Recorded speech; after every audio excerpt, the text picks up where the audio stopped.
And here's Daniel.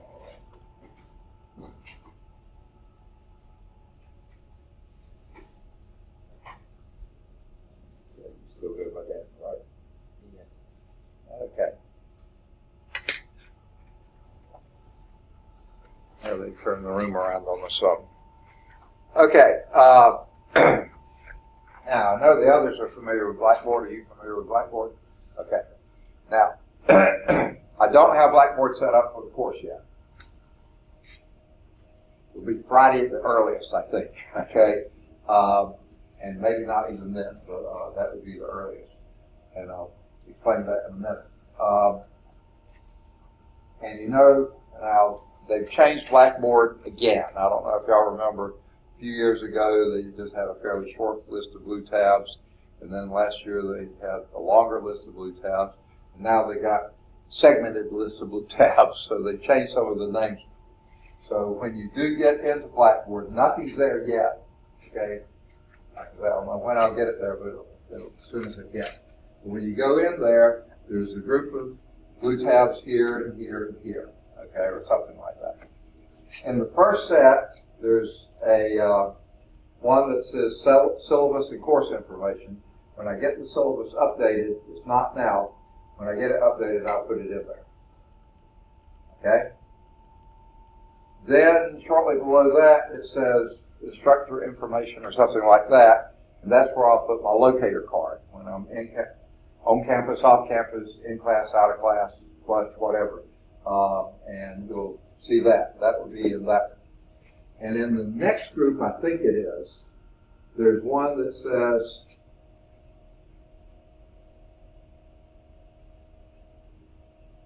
PowerPoints, handouts, and more, something like that. And in that one, I'll put the research paper instruction, which we're going to go over today. And I'll also put all the PowerPoints. They're not there now, but I'll put them there. I'll also put any websites that either I found or students have told me about that they found useful for the course. And then the YouTube videos.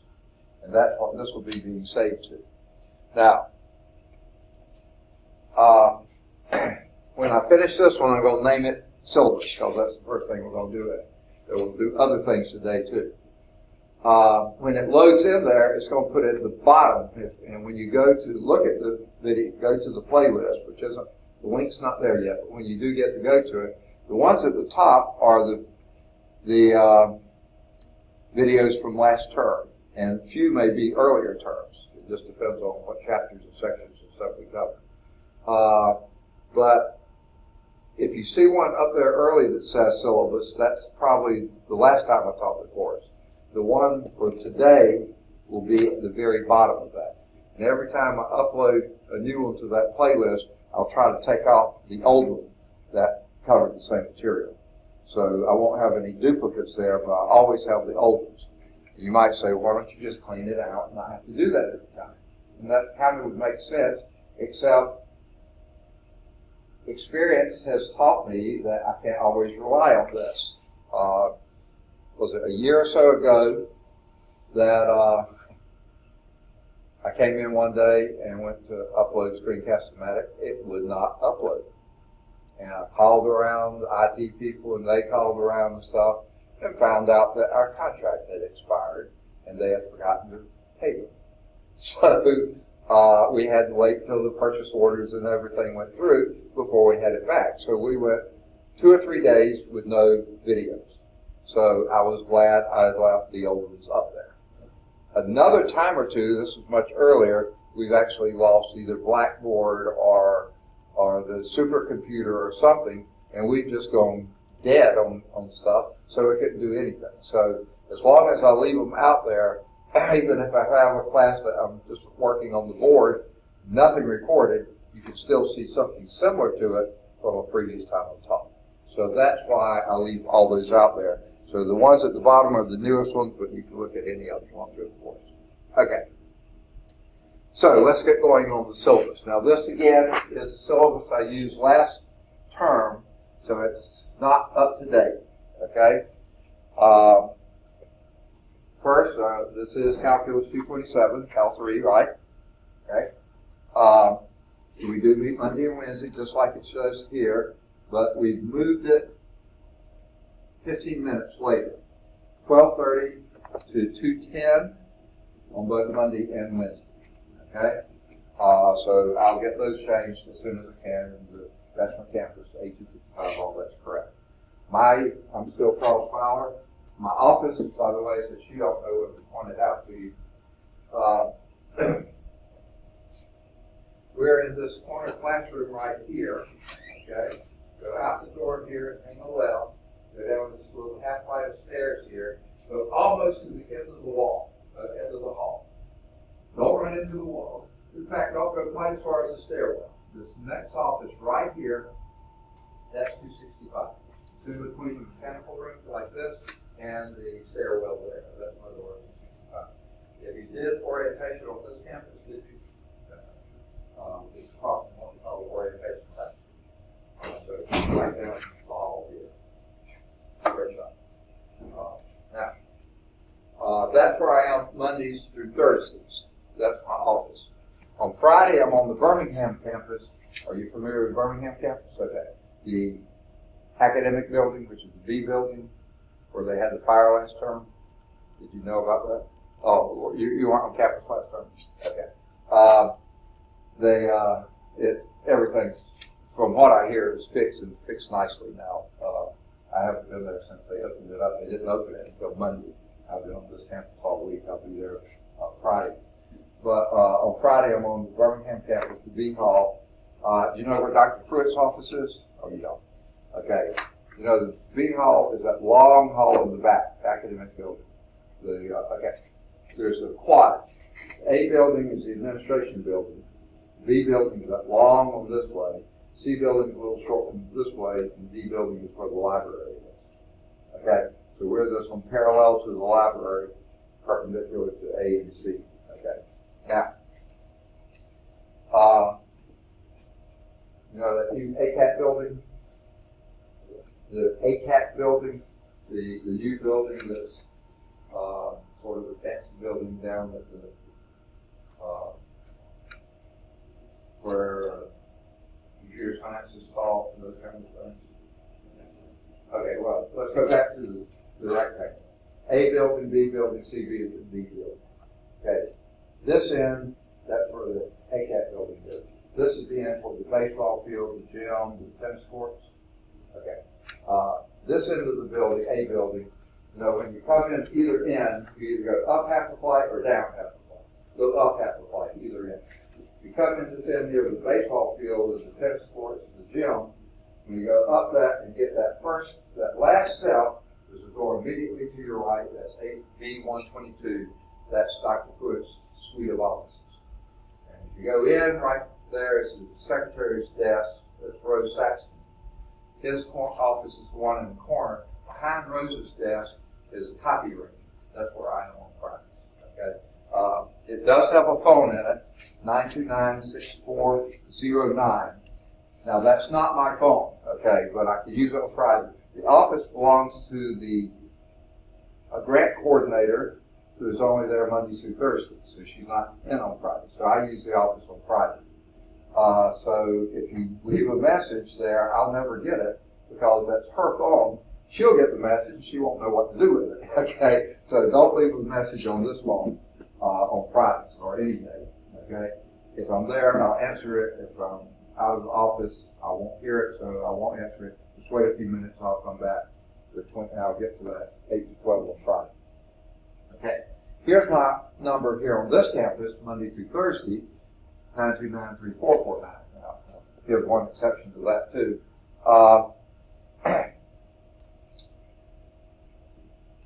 Only call that during office hours because when I'm not in the office, I can't hear the phone. Okay, obviously. And don't bother leaving me a message because I don't know if my voice message doesn't work or what, but I have not been able to retrieve messages for a long time.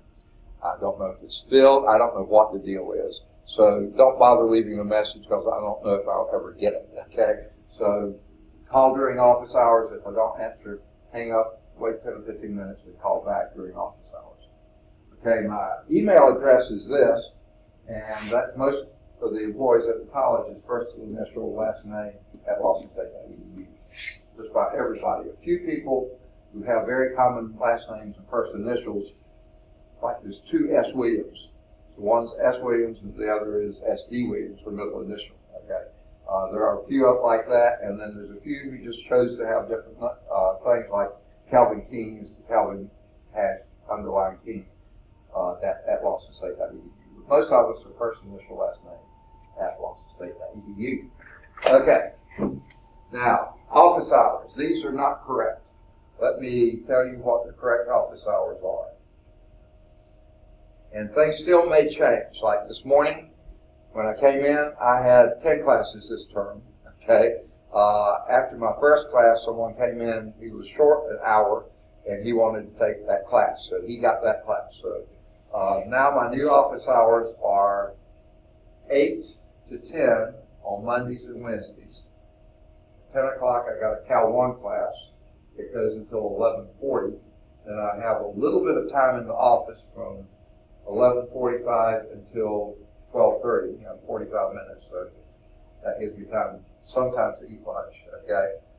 Depends on what else is happening.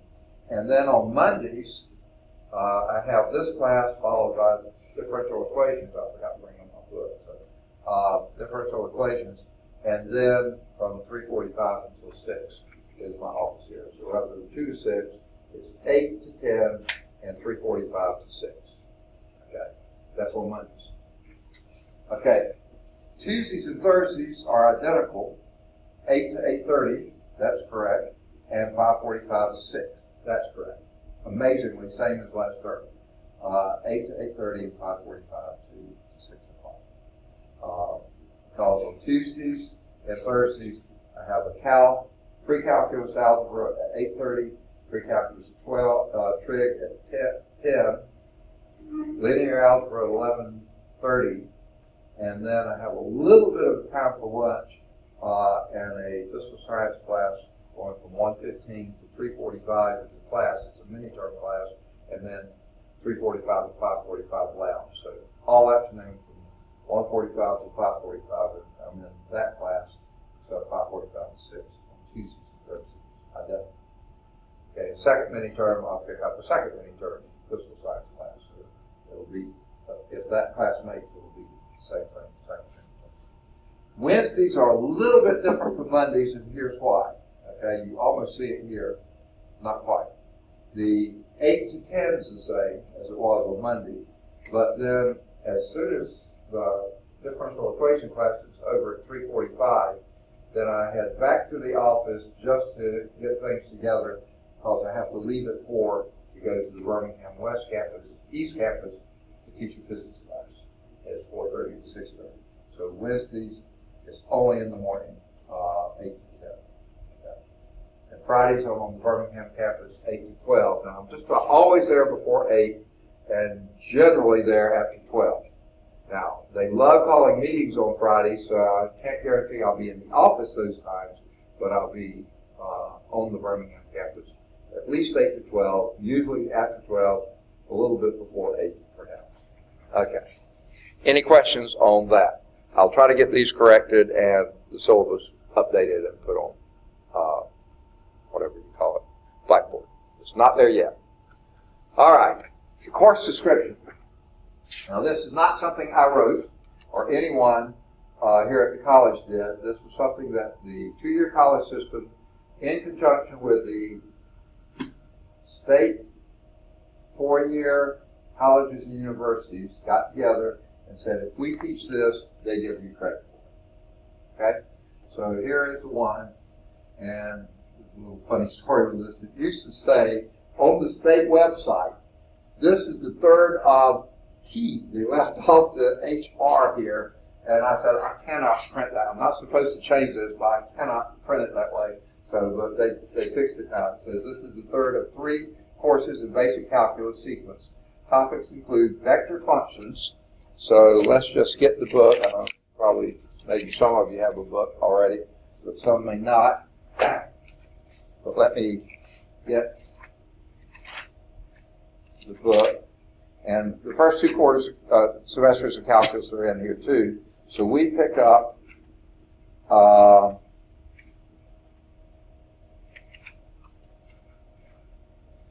actually, we're picking up where we left off in, okay. So we'll go a little beyond this, okay, more stuff, because all three of these folks, and I think everybody else in the class, were in my 126 last term, and we didn't get quite as far as we did. So we'll start, where are we starting? Chapter 8. Chapter 8. So somewhere in Chapter 8, find it. I think I had a mark in here on it, and I must have pulled it out. I have an old notebook. It's what? I have an old notebook that's got the last thing we did. I know we had done integration by parts, haven't we? Yes, sir. Looks like it stopped on the last thing I have is 8.2. 8.2. Did we finish that? I have example 5. Yeah, that's far enough. That was integration by parts. The rest of it was just an application of that. So we'll actually be beginning in 8.3, which is trigonometric integrals. Okay? I'm going to pull one of these. Okay.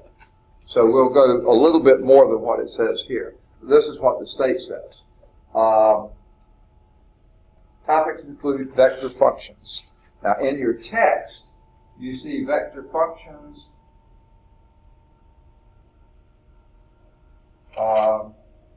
begin basically chapter 12. So we'll do some stuff in vectors before that. We'll finish up chapter 8. I don't think we need to do anything in infinite series, sequences and series, or we may do a little bit in parametric equations. I think we probably will. So after we finish what we're going to cover in chapter 8, we'll go down to 10 and do parametric equations, which is 10.2 and 10.3. And then we'll stop again there and go to 11. And we will do probably most of 11. Okay? And then pick up in 12, which is vector functions. Okay, functions of two or more variables, that's chapter 13. Functions of several variables. Then partial derivatives, that's also in that. That's 13.3. Okay? Quadrant surfaces. Now that's a backup to I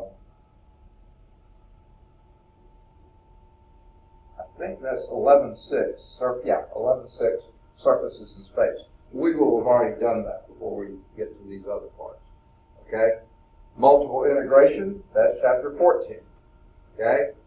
And vector calculus,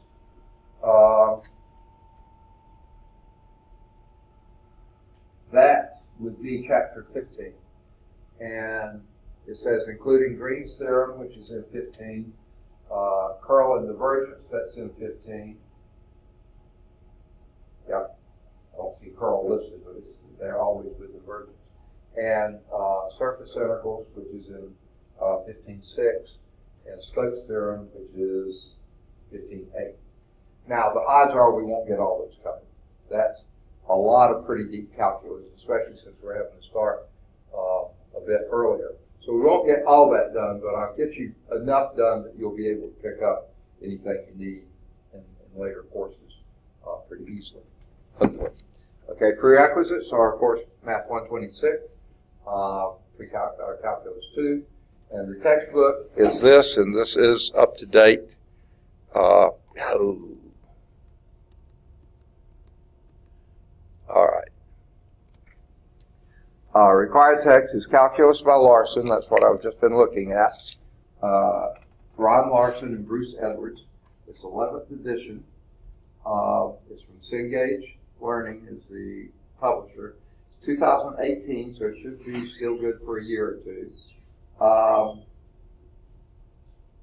Graphing calculator is okay to have It's not absolutely essential to have. Okay? Vince, right? Yes. Okay. Going over the syllabus, which has not been corrected, so it's not on Blackboard yet, but I'll get it done as soon as I can. Okay? Graphing calculator is not required, but it might be helpful in some circumstances, especially doing some of the graphs. Okay?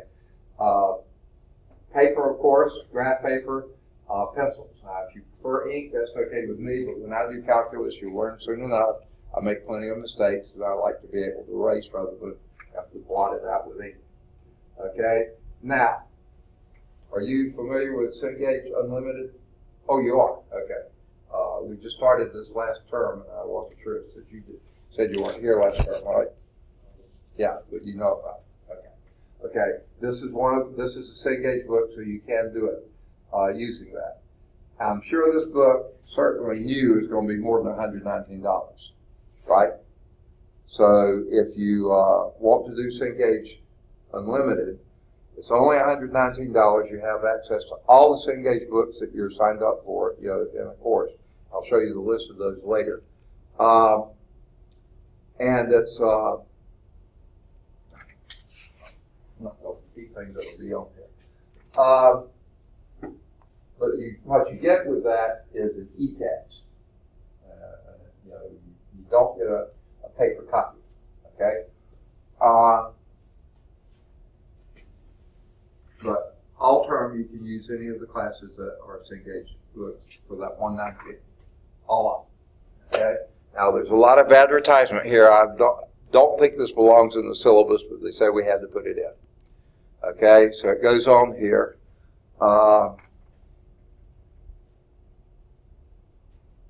But it's all digital books. Okay. Now, here are the other courses that do use Cengage books. Certain art courses, especially the 100 level biology courses, all child development and chemistry courses, all computer science courses, all criminal justice courses, certain English courses, not all of them, but certain ones do, 2 history courses, 2 human services courses, all the math except 186, which is medical dosage calculations. You would be taking that. All music courses, all music MUL courses, that's also music. Office administration, 3 of those. All the physics courses except the physics 112, which the sonography people take. Psychology, all psych courses, sociology courses, and Spanish courses. So if you're taking any of those for that $119, you can get those books too. Now, if you want to do, it says a year. I don't know what they count as a year. I would think that would be fall and spring, possibly summer. Since we're starting in spring, I don't know if they'll go through next spring. You can check with them and see. But you can get a 2-year service for, there's not a huge amount of savings, but there is some savings every step of the way there. Okay. Now, when you go to activate the Cengage Unlimited, you purchase the subscription through the bookstore. Okay, when you get that, there will be a PIN on your receipt, so do not throw away your receipt. That PIN number you'll need to access everything. Okay? It tells you what to do here. And I think what it doesn't tell you, well, before we get to that, if you want to have a hard copy of a book, a lot of people don't like to have that, especially if you don't want to haul it with your computer to class or have it plugged in all the time or whatever. You can rent a hard copy of the text for only $8. Okay, that seems incredible, but you should be able to do that. Okay, but then you send it back to Cengage for free. Okay. Now, the tutorial, you can go and find out more information at these sites. Now, what they didn't say here, but I think is, if my memory's right, don't you have to have a class code? And they don't ever say that here, but you do. I don't have that set up yet. Usually, Cengage does that. I got an email from them, but I didn't have a chance to make the request because that email was from a different person. I wasn't sure she knew what was going on with that. So I'm going to try to get that done by Friday also. There's a lot to do by Friday. Okay, so there's Cengage Unlimited. Blackboard. Don't want to belabor this too much. I don't like this paragraph at all, but they require us to put it in here. All courses must use Blackboard to gain access to vital course information, such as the syllabus, handouts, PowerPoint shows, activities, assignments, announcements, and so forth. Okay? Now, I will have your syllabus out there. It's not there yet. Okay? As soon as I get these little corrections done, I'll get it out there. Handouts. Most of the time, if I have a handout, I will hand it out to you. It won't be on Blackboard. The one exception for that, and this is also an assignment, will be, and we're going over it today, it's not out there yet, but it will be the student research paper assignment. Okay, that assignment will be on Blackboard under PowerPoint, handouts, and more, or whatever, you know, they call that tab. Okay. PowerPoint shows. Now, they're not there yet, but I will put them out there. And I will actually start with where we're going to be starting today and go through everything that's covered in the course, which will be way more than we'll probably actually cover in class. So it'll all be out there. You can refer to it later if you want to. And even after you don't have access to Cengage Unlimited, you'll still be able to have those as long as you can access Blackboard. Okay? Assignments. Now, the PowerPoint shows. They'll be there in static form under those, but then also in the YouTube videos, which is in that same location. That's in the same, whatever they call it, PowerPoints, handouts, and more, whatever they call that tab. That's where YouTube video will be too. And on those videos, you'll find that's when I finish a section, I make the assignments for that section. Or at the end of a class, if we're not finished with a section, I'll tell you how far to go in those exercises, as far as we went in class. So they'll always be there. They are on Blackboard, but they're through the YouTube video. I don't type them out every class. I'm teaching, it looks like maybe 9 classes this term. I don't have time to type out assignments on every class every day. So it will be only on Blackboard. On YouTube videos, which you get access to.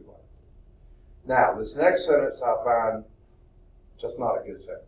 Failure to use Blackboard will severely damage your ability to pass the course. To me, that's an overstatement, and it's so negative. If I were allowed to change it, I would say the proper use of Blackboard could greatly enhance your ability to do well in the course. It's a lot more positive and closer to reality. Now, I don't like the next sentence either. Students should always check the Blackboard announcement page and task pages prior to coming to class. Why would you want to do that every day before you come to class? Make sure it's not canceled. Yeah, to make sure the class isn't canceled. Well, guess what, folks? Y'all been in my class, the rest of you. How many classes do I usually cancel? None. Okay, I'm trying to be here every day, and I'll try to meet every class. I don't arbitrarily cancel classes. So, yeah, maybe you should do that, but it's almost always. Okay. So let's look at professional competencies and objectives. I'm going to try to get this all on one page without losing it. Yeah.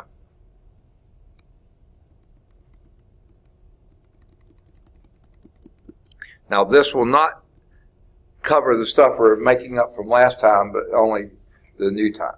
Okay? Now, again, I said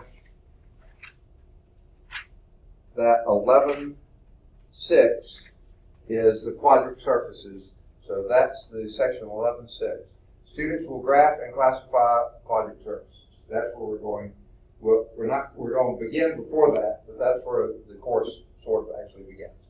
Okay, we'll work with and perform calculus operations on vector functions, compute arc length, speed, curvature, and describe motion in 3 space. That's basically chapter 12. But to be able to do 12, we're going to finish that little bit in 8, and we're going to do a couple sections in 10, and then we're going to do most of 11.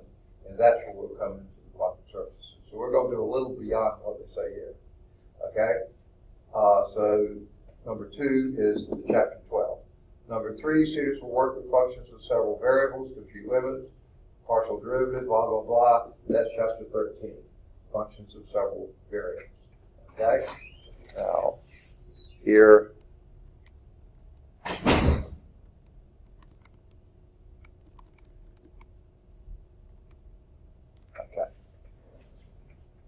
students will perform multiple integration techniques and apply them.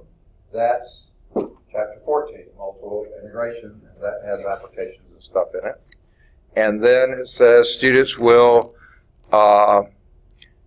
perform line and surface integrals and apply them to Green's theorem, Stokes' theorem, divergence theorem. Okay? And that is chapter 15. In our book, it's just called vector analysis, sort of a nebulous title. But that covers all that stuff. Students will research and write on a topic in or computer applications in calculus. That's your research paper. Okay? And then I don't have a special line for it, but your final exam will be the last chapter exam we do. And it's not going to be comprehensive, except that basically everything you've done before you're using when you get to that last chapter. So wherever the last chapter is, that will be our final exam. Okay? So we'll have a test, and you'll notice here every chapter has a test, including those chapters that I mentioned earlier. Now, since we're only doing part of 8, we're going to start with 8.3. Isn't that what we said? Okay, we'll do 8.3, 8.4, 8.5, and we probably won't do 8.6. So on those 3 sections, I'll probably give you a test after that. Okay? Nah. We'll include 10.2 and 10.3. So 8.2, 8.3, 8.4, 8.5, 10.2, and 10.3. After we do those, I'll give you a test. That'll be your first test. Then chapter 11, when we finish 11, which includes the quadratic surfaces, I'll give you a test on that. Okay? And when we finish 12, we'll do a test. 13, we'll do a test. However, we keep going until we get through 15. If we get that far. Now, wherever the last chapter we get to finish, that last chapter, that test will be your final exam. Okay? Now, the reason I'm calling it final exam is coming up right now. Evaluation and assessment. Okay? Like I've already said, everybody will do a research paper. And we'll talk about that in a little bit. Okay? That will count as a test score, but that one cannot be dropped. Okay? Now, chapter tests will be given after each chapter, like I said, 8 and 10 together, 11, 12, 13, 14, as far as we go.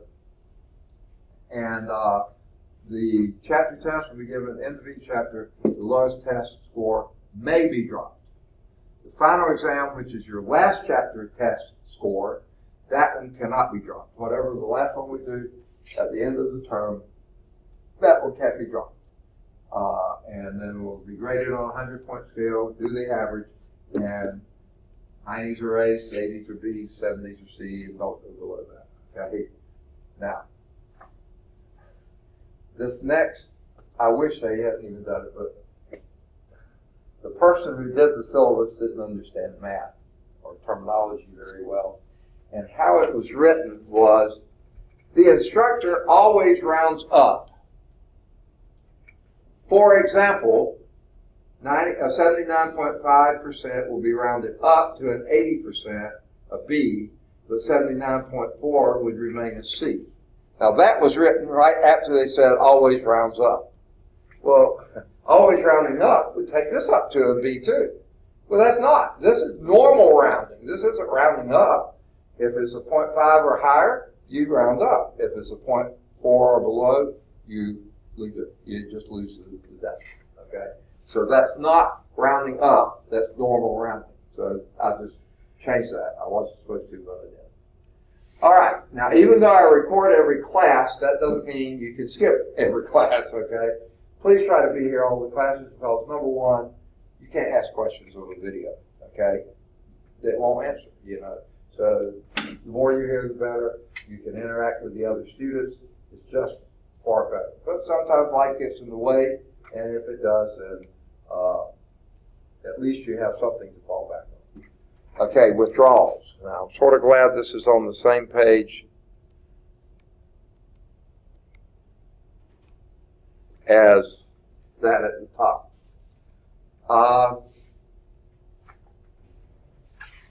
I said, somewhat in jest, but truly meaning it, don't go down here. Lawson State does not count a D as a passing grade. It's not a failing grade, but they don't count it as passing either. If you make a D or an F, you're going to have to repeat the course. Okay? Both of those grades are going to hurt your grade point average, I hope anyway. Because if you don't have any more than a 1.0 grade point, you probably aren't here this late. Okay? So those are going to hurt your grade point average. And you're going to have to repeat the courses. If there's no way that you're going to get out of making a D or an F, please withdraw from the class, okay? Because a W does not hurt your grade point average. A D or an F do. And you're going to have to repeat the class if you make any one of those, D, F, or W. So even if it's financial aid or any other reason, you're going to have to repeat these, you're going to have to repeat a W. So there's no advantage not to taking a W rather than a D or F. But you just have to make that decision like a week or so before the end of the term, because that's when the last day to withdraw from the class. So please, I hope you don't even get close to that, but don't mess around and not do the course well and come up with a D or an F. That's going to happen to go in withdrawal. Okay. Hope that's enough said on that. Makeup work. Those I forgot to ask you this question. It is pretty important. Do y'all prefer in-class test or take-home test? Take-home? Weird. What a surprise. Okay. I'm just kidding. Okay. I think it's a wise move. Number one, we need as much class time as we can to cover as much material as possible. Number two, a lot of those tests is going to be hard to finish in an hour, don't you say? So you probably will need the time at home. And number three, I hope the test, yes sir.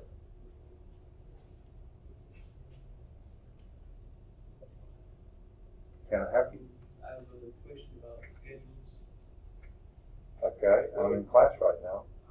Okay, there's plenty of people that can. They told me to come in. Pardon me? They told me to come in. Who's they? The lady at the mill seat. I'm sorry? Lady at the mill seat told me to come in. The lady at the what? Remember that little there is, I don't know the name of it. Oh, the mill set. Oh, the Mill South building? Yeah. Oh, I'm sorry. Okay. Miss Wilson? I don't know the lady. I'm sorry. Okay. There's a help desk, isn't there? Out there. Now, what time is it now? 1:15. I think it goes until 2. I believe it does. There's a help desk. If they can't answer your question, they probably can find someone else. I'm in class now. So if you can find any math or other instructor, and there's a lot of them down on the lower portion of this hall right here, anyone in the office should be able to help. Okay, sorry about that, but I'm in class. I find that hard to believe, walking into a class that's in session, and I need help on the schedule. Okay, so y'all want to do take-home tests? I think a wise move. I always give you at least a week to do your take-home tests, and there's 2 reasons for that. Number one, you always have 1 class period to ask questions. In case there's something you don't understand on the test, you can always clear that up the next time we meet. Secondly, you always have a weekend there that hopefully, if you're so busy during the week, you can find some time on the weekend to do the test. Okay.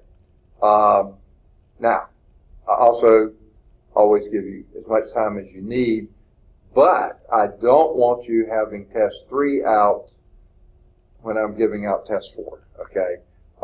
please get it done before we finish the next thing. Because otherwise you're going to be working on the test from a previous chain, and then when you turn that in, you've already got another test to do, and you may have missed a concept back on the previous test. You're going to miss it all over again because there wasn't time to get it graded and feedback to you. So please get it in as soon as you can, but take the time that you need. Okay? We'll try to start class right on time today. I was 2 minutes late. Sorry about that. But even if I leave class right at the end of my previous class, I still only have 45 minutes for lunch. And it was pushing it today to get it in because I think I had one phone call or somebody came by. There were, it not always happens, but quite often happens, and I'll get tied up. Okay. Now, this next thing is something that's fairly new. I think they've had it maybe for a few terms. Academic integrity. And frankly, all this I think should be pretty obvious. So I'm not going to spend a lot of time on it. I'll just say this. Plagiarism, don't do it. Okay? Cheating, don't do it. Okay? Guess what? If you cheat on this stuff, when you get to your higher level courses and need to know the material, you're not going to know it. And then you're going to fail those courses. So don't do it. Figure it out. Come see me. And because it is take home, I don't mind that you work together as long as you're learning something. Working together doesn't mean find the smart kid and copy his work. Okay? Of course, you wouldn't think of doing that. Good, thanks. What? Really? Yeah, okay. But You busy in class? Yeah, I'm in class. Okay. Yeah, what do you need? I'm going to turn in on assignment. I'm sorry? I'm going to turn in my assignment. I can take that. Okay. Are your classes on Math 125 field? I'm sorry? Your class on Math 125, is the field up yet? No, it's got plenty of room. Okay. We met this morning at 10 o'clock, Okay. 10 to 11:40. Okay. Yeah. All right. Okay. So, just don't do it. Okay. Professional decorum. Now, I guess this obviously is important, or it would be in here, would it? Okay. I don't think it's worth a whole lot of time talking about. I think you know it. You've been here long enough. You've been in school long enough. Yeah, it makes sense. Especially, I say here, don't snore, okay? That really bothers everybody else, okay? So, and it says no eating or drinking. But frankly, if after lunch, if you especially worked all night and you've been up and you be going to bed a few hours after you get out of class, if you need some caffeine to stay awake, I don't mind you drinking caffeine to stay awake, so it should take care of itself. Read it, try to stay within reasonable bounds of that. Okay, course concerns. All that has been what, if you do as required of you, this is what's really required of me. If you don't think you're getting what you need to out of the course, if I'm not teaching it well, if we're not moving along at a good enough pace, anything, that's the problem. Come and talk with me. Okay, we'll see if we can work it out. Okay? Then you go to the department chair. Oh, that's me. Okay? So we'll talk again. Okay? But if you don't think that's adequate, we'll go to the associate dean, we'll go to the dean, we'll go as far as it takes for you to be satisfied. We want you to succeed. We want you to learn the material, and we want to do whatever it takes to get that. Okay? And that sort of plays into harassment, discrimination and harassment. Now, I include a little bit more than maybe what they intend here. I'll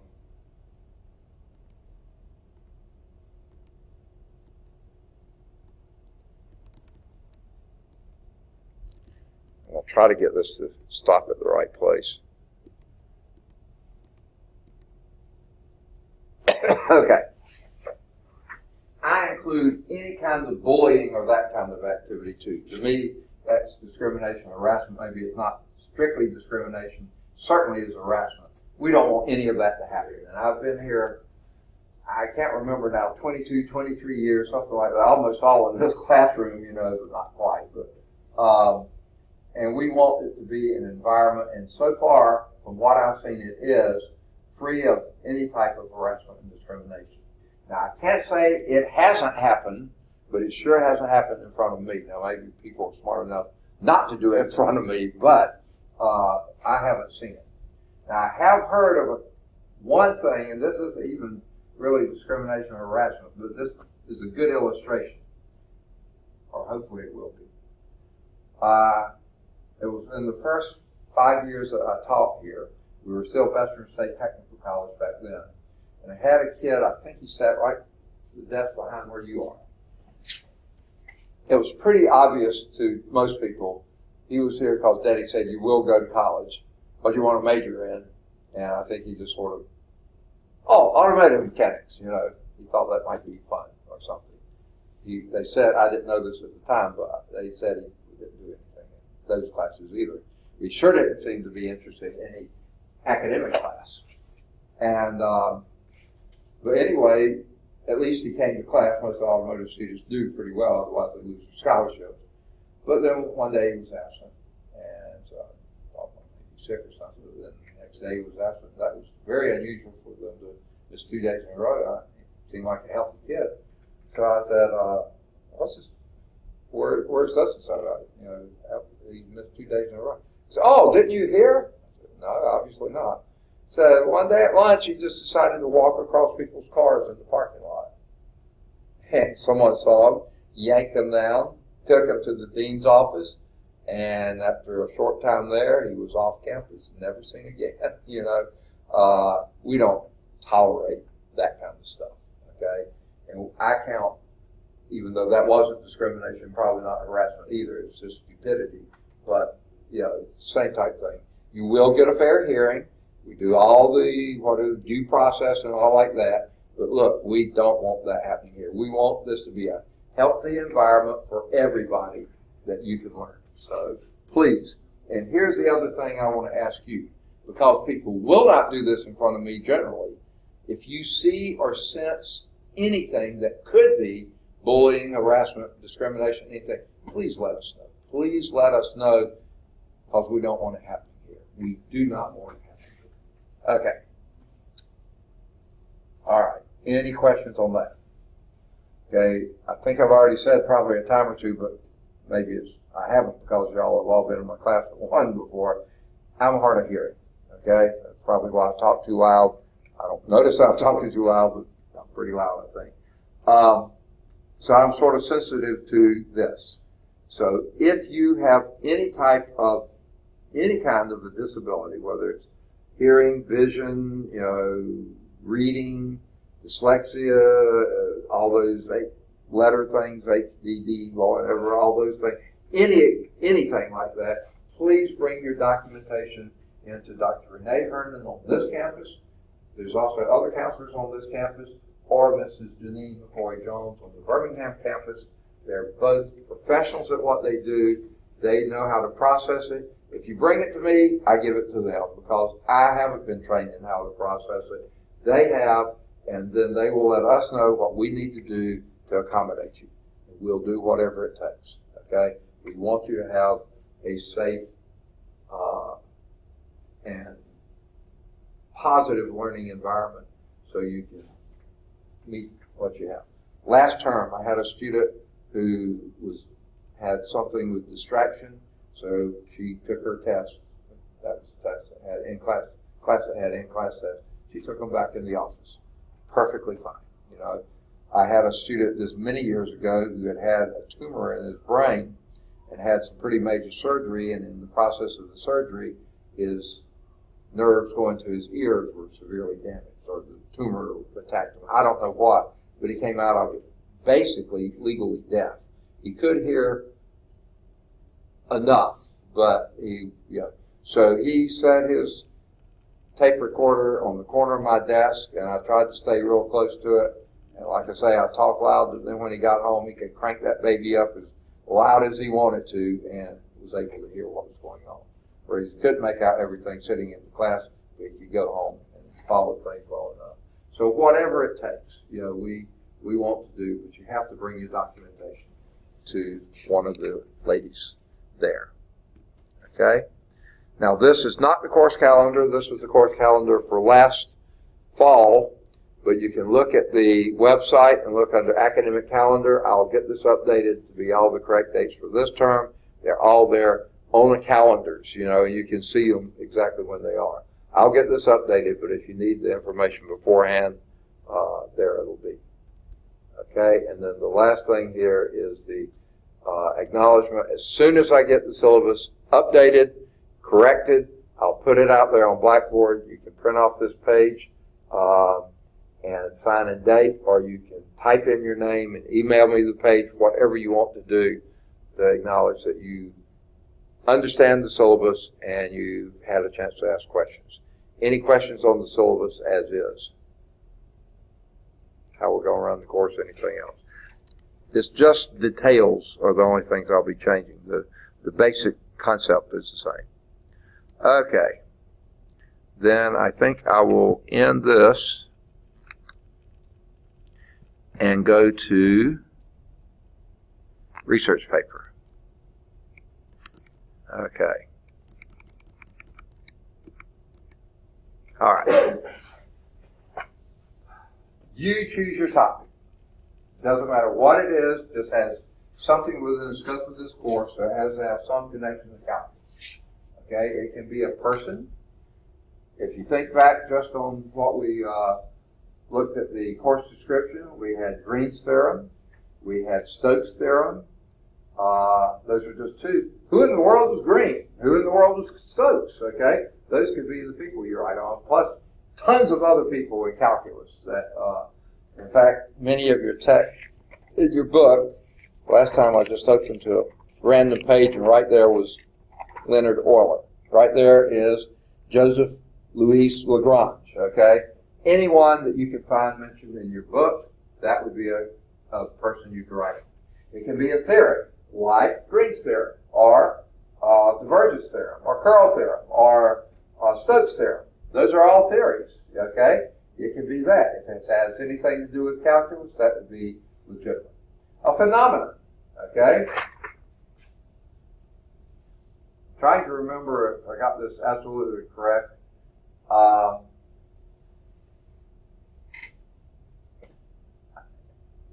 the edge of my mind, I can't absolutely for certain say this is true, but I believe Stokes' theorem deals with a particle moving through a viscous medium. Okay? That's a phenomenon. And if that is described by calculus, you can write on that phenomenon. Okay? It could be a black hole. It could, anything that is related that can be referred to as a phenomenon that you would use calculus to describe. That would be fine. An application. Okay? I don't know what your majors are. Let's say some mechanical engineer, electrical engineer, stuff like this. Which of these things do you use in that? I'm just going to make a wild guess here. Divergence theorem, I bet you is something that you would use in electrical engineering. I may be wrong on that, but it just seems like something that would be. So that would be, how do you apply something you've learned here or something that's covered in calculus, an application of that? Any other such topic about which you have an interest? It may not have to do with your work or your schooling. It could be anything that would apply there. The reason I mentioned a black hole is a black hole is modeled mathematically as a singularity in the z-plane. That's imaginary numbers. It's amazing how some of those could be. But that's a little beyond the scope of this course, but that's why I mentioned black hole. It can be modeled with calculus. Okay? Now, also, did I leave this out? Oh, no, here it is. Or it can be an internet application or demonstration which you find useful in the class. I've already mentioned, I think, that some of the websites I have out there, some that students have found and said they found them helpful. So let's just say that something we're talking about may be trig substitutions. That's going to be one of the first things we do. And you find the book maybe a little less than helpful, and you find me just muddying the waters, but you find a website or YouTube video or something, the way that guy or gal explains it or describes it or something, the lights go off. Come on, or whatever, and you say, oh, that's what they're talking about. So if you want to write on an internet application, demonstration, a YouTube video, something like that, which you found useful to the class to help you understand something better, you can do that. It's easy to come up with a paper on that. What you didn't like about the book or the way I described it, how many sites you looked for and couldn't find anything to help, but when you found this one, what he said or did or something that made it come clear to you, and places you wish you would have expanded and gone a little bit further. I mean, you can fill up the page pretty easily that way. Okay? So it can be that as well. So what I'd like to ask you to do either today or next week, one or the other, is write your name and the topic that you at least are first considering on a piece of paper. Okay? Now, shame to waste a whole piece of paper with that. So this other has nothing to do with the research paper. If you want to, give me your very best phone number. I don't necessarily need it, but every now and then someone from one of the offices here, and this will only be for an employee of the college that really has some valid reason for it, will come give me an emergency phone call or actually come to my door and say, listen, so's in your Cal 3 class, we're trying to get in touch with them and the numbers in the system aren't working. Do you have a better number for them? So if you want to give me your very best number, you can write that on a piece of paper. It's going to stay right with my course, stuff like this. At the end of the course, I'll, ultimately shred it at some point. I might do it right at the first day after, but at some point, it will get shredded. So it won't be given to any other student or anyone outside the college, only be used for that purpose. Now, if that very best phone number happens to be a cell number, which I'm guessing it would be for most of you, and that cell phone could lose the battery, die, get run over by a truck, you lost it. I mean, anything could have happened. If there's a good backup number, Mama's landline or something like that, that someone can get in touch with you, and you want to give me that number, you can certainly do that as well. I don't care. And a few of you may actually work, and if you do, and they don't like you to talk on your cell or have incoming calls there, and you can't get Mama's landline, there, but they will allow an emergency number to come in, a phone call to come in. If you want to give me that number, you can. Again, I'll probably never use it. It will only be if some emergency arises, and someone's asking me, do you have a better number for this or whatever? Then that, but only if it's here. So you can also give me that. You can give me 0 numbers, 1, 2, or 3. Now, I can't think of any reason I need more than 3, or you can leave it off. But I do need your name and your paper topic. Okay? Now, you can always change your paper topic once you get to researching it and find out it's too broad, it's too narrow, or I'm just not at all interested in this, you can change it. But be sure to give me something today or next week. By next week. Okay, now what you're going to need to find is at least one, but 2 or more are better, outside sources for your paper. Okay? Those could be books, journals, newspaper, magazines, anything that you could find in the library. And here's where I hesitate, but I do allow it. Any legitimate source found on the internet. Okay, I think I've told most of my classes this before, that in my lifetime I can't think of anything more incredible that's been developed than the internet. I'm pretty sure it wasn't started in 1951, but and it's what it is today is just unbelievable that you can access just about all the knowledge that has ever existed on the planet with the telephone. It's just incredible. But a couple big problems there, maybe more than 2, but 2 I'm thinking of now. One, I'd say at least, and maybe way more than half the stuff on it is total garbage. Okay? Because you can put anything out there. I mean, anyone can. And the second issue related to that is sometimes we don't know which half it is, okay? Sometimes things look mighty good and could be total garbage. Sometimes things could look like total garbage but actually be true, so there are some issues there. So if you have any doubt about the validity of an internet source, run it by me.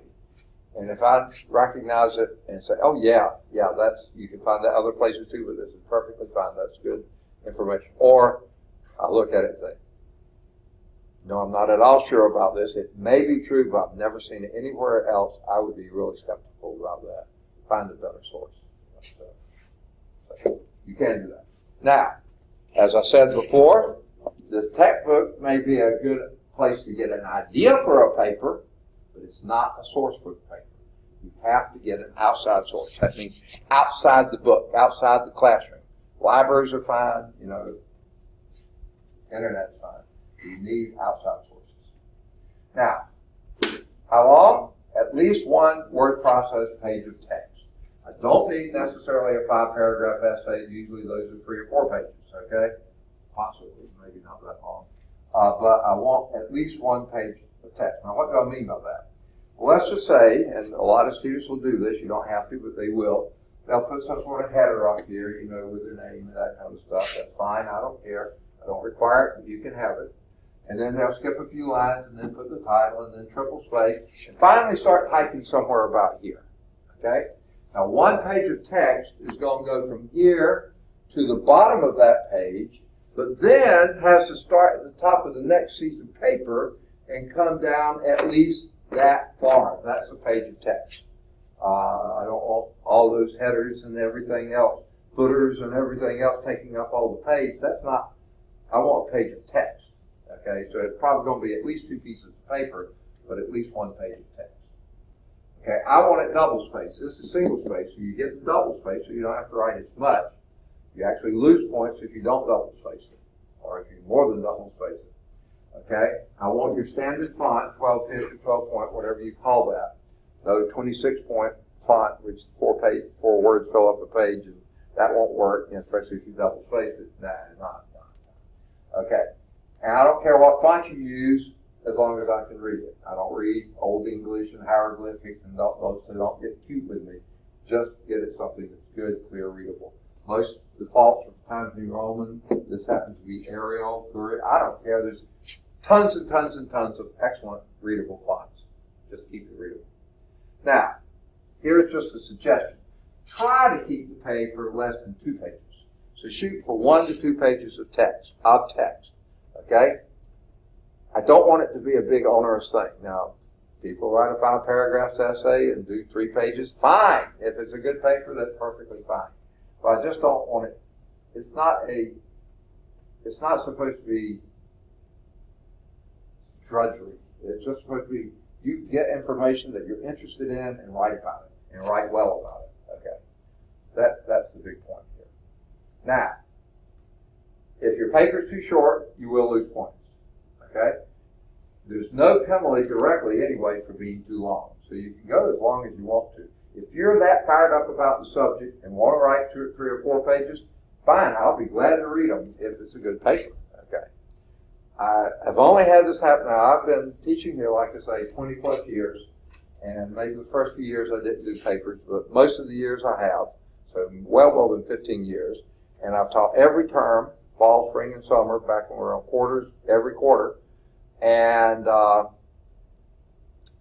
usually had anywhere from, I can't even remember a term I only had 4 courses, but I know I've had this term I had 10 to begin with, but I'm down to 9 now, and generally there'll be 15 to 20 at least in a class, not this class obviously, but so I've read a lot of papers over all these years.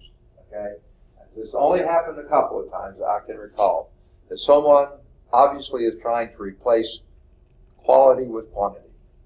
And they think if they write me a really long paper, I'll be very impressed and give them a much better score. It doesn't quite work that way, okay? Because when you turn in the paper, it's a 100-point paper, okay? Then I start reading it.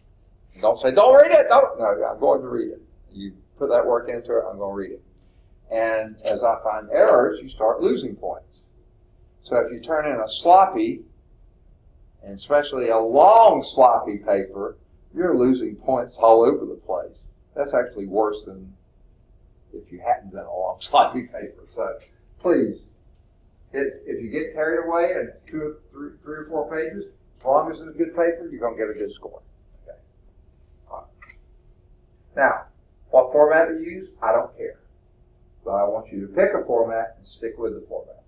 A lot of English classes teach MLA, Modern Language Association. Perfectly fine with me. I don't care. A lot of scientific organizations go with APA, which is American Psychological Association. They came out years ago with a really neat little format. Everybody said, wow, we can't beat this. Let's just use theirs. That'll be fine. However, I'm a member of, or have been a member of several scientific organizations. I swear each one of them has a different format. My wife works at UAB and she does a lot of publishing. JAMA has its format, the Journal of American Medical Association. New England Journal of Medicine has a different format, all these things. And she has to keep up with the right format. So that's the thing. Be sure. Be consistent. If you start blocking paragraphs, block all your paragraphs. Don't start indenting them on the second page, or something like that. I have seen this only a few times, but I have seen it. That someone makes a reference to a source and then puts in parentheses the last name of the author and the year of publication. And that's the format they're using to identify their source.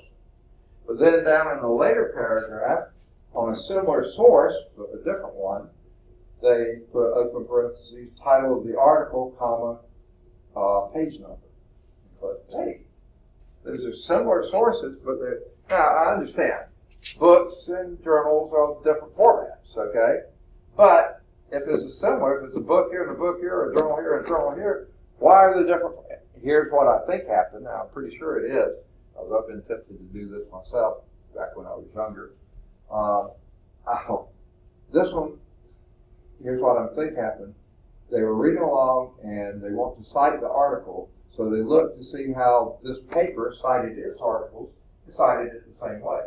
But this one was from a different source, but they may have been using a different format, so they cite it the way this paper did. No, you choose your format and stick to it throughout the paper. Don't be changing around depending on where your source was. Okay, so just that, I've only seen that happen a time or two in all these years. Okay, but I have seen it. Okay, spelling, grammar, sentence structure, all those things that English people really pay attention to. Yep, if it's obvious, it's going to cost you points. Okay, so guess what? Every word processing package I know of these days has spell check. Most of them have grammar check. Okay? And then also, just for your own information, do good proofreading, which includes, as my senior high school English teacher taught us when she was talking about writing research papers. She said, finish the paper early. Always try to get it done early. But then says, don't turn it in immediately. She said, set it down and let it rest. Those are the terms she used. And then when you pick it up maybe 3 or 4 days later, you read it with fresh eyes. Meaning that when you read it that time, see, this is not good proofreading. Type, read. That's not proofreading. You know what you're trying to say, and it's going to say that no matter what it's really saying. If you set it aside and pick it up with fresh eyes, it's just like when you pick up 3 or 4 days later and see an email you sent and say, I spelled it like that? You can't believe you did something. You left off 3 words. It doesn't make any sense. If you know what you're trying to say, when you read it, it's going to say that to you. If you let it rest and pick it up with fresh eyes, you'll be reading along and say, now wait a minute. What's that? What was I trying to say here? Because I'm not making any sense out of it now. Guess what? When I read it, it won't make any sense to me either. So make sure that you do. That's what I mean by good proofreading. Okay. Now, content also matters. Okay. Now, I don't think this class necessarily I'll have too many on Pythagorean theorem, but in my math classes, that's a really popular one. I've actually had the Pythagorean theorem told in a paper, read it, and it was totally wrong. They got it. they just messed it up badly. Okay. So I'll pick up most of what you'll write on. I'll know enough about to know whether you have some inconsistencies there. And then there's some dumb things too. Say you're writing on Leonard Euler or somebody like that. And after at first, when you first mention him, you don't have to, some people put the year of his birth, the year of his death. And then over on page 2, they have him dying in a different year. No, that's inconsistent. So. Or, I had this one time, I think it was Isaac Newton. They had him in 1947, and it really was 1490. Bad proofreading. Okay. So content also matters. Now, the paper is due by the last day of class before final exams. The last day of class. Not the last day of finals, the last day of class. If it's after the last day of class, the last time we meet on the Monday, Wednesday, which will be the last Monday in the term before finals, if it comes in after that, you're losing points. Okay? I'll take it and I'll grade it. Someone just turned in a few minutes ago a take-home test. That wasn't turned in until now. Okay? I will grade it, but you will lose points. Okay? But it's better to have a few lost points than a 0. Okay? But I highly recommend don't wait till the end of the term. Start on it now. That's why I want you to get a paper topic now. That's why I want you thinking about it now. You'll never have more time to work on it than you do right now. Okay? How many of you have other projects, papers, or tests due right away? No, the first day of class. Get started on it early. And I usually tell this, I forgot to do my last class, but like I say, I've been doing this an awful lot of years, for an awful lot of classes, for an awful lot of students, and in general, the papers I get in early in the term are some of my best papers. And quite often the papers that come in that last day, without even spell checking or grammar checking or anything else, checking, no proofreading, I've had some, I've had some dogs at the beginning, and I've had some good papers at the end. But the general trend is downhill. So get started early, get it in early. Okay? That's kind of the stick. Here's the carrot. Now, I've got to change these months here. But if you get your paper in during the month of January, this month, 4 bonus points. Whatever your score is after I finish scoring, I add 4 points. That's almost half a letter grade. Okay? You turn it in the month of February, 3 bonus points. March, 2 bonus points. You turn it in the first 2 weeks in April, 1 bonus point. The last 2 weeks in April, that's when the last day of class is. Right at the end of April, you just get your score. Okay? You turn it in. After that last day of class, they start becoming negative points. You start losing points there. Okay? There's the carrot, except for the negative points. That's the stick. Okay. All right. And one other thing that I require that most other papers don't require, when you submit your paper, please attach a single page from one of your sources. So if it's a journal that you got out of the library, take it over to the copier, copy me a single page from that. If it's something you got off the internet or you got an electronic version of something from a library, print me a single page from the source. I don't need all the source. I don't need every source. I need a page from a source. And turn that in with your paper. Okay? Any questions? None? Okay. As soon as I get the dates, the months changed there, I'll put this on Blackboard. Okay.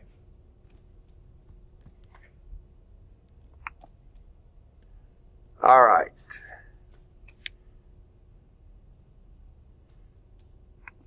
One other thing, and this isn't correct, but this just shows you what my faculty locator card will look at like. This isn't correct. This is last fall. I'll just sort of explain to you. Of course, say spring 2019, but all that information is the same. I have office hours now on Monday and Wednesday from 8 to 10. Okay, at 10 o'clock, I have Math 125. Okay, then at I have about 45 minutes for lunch from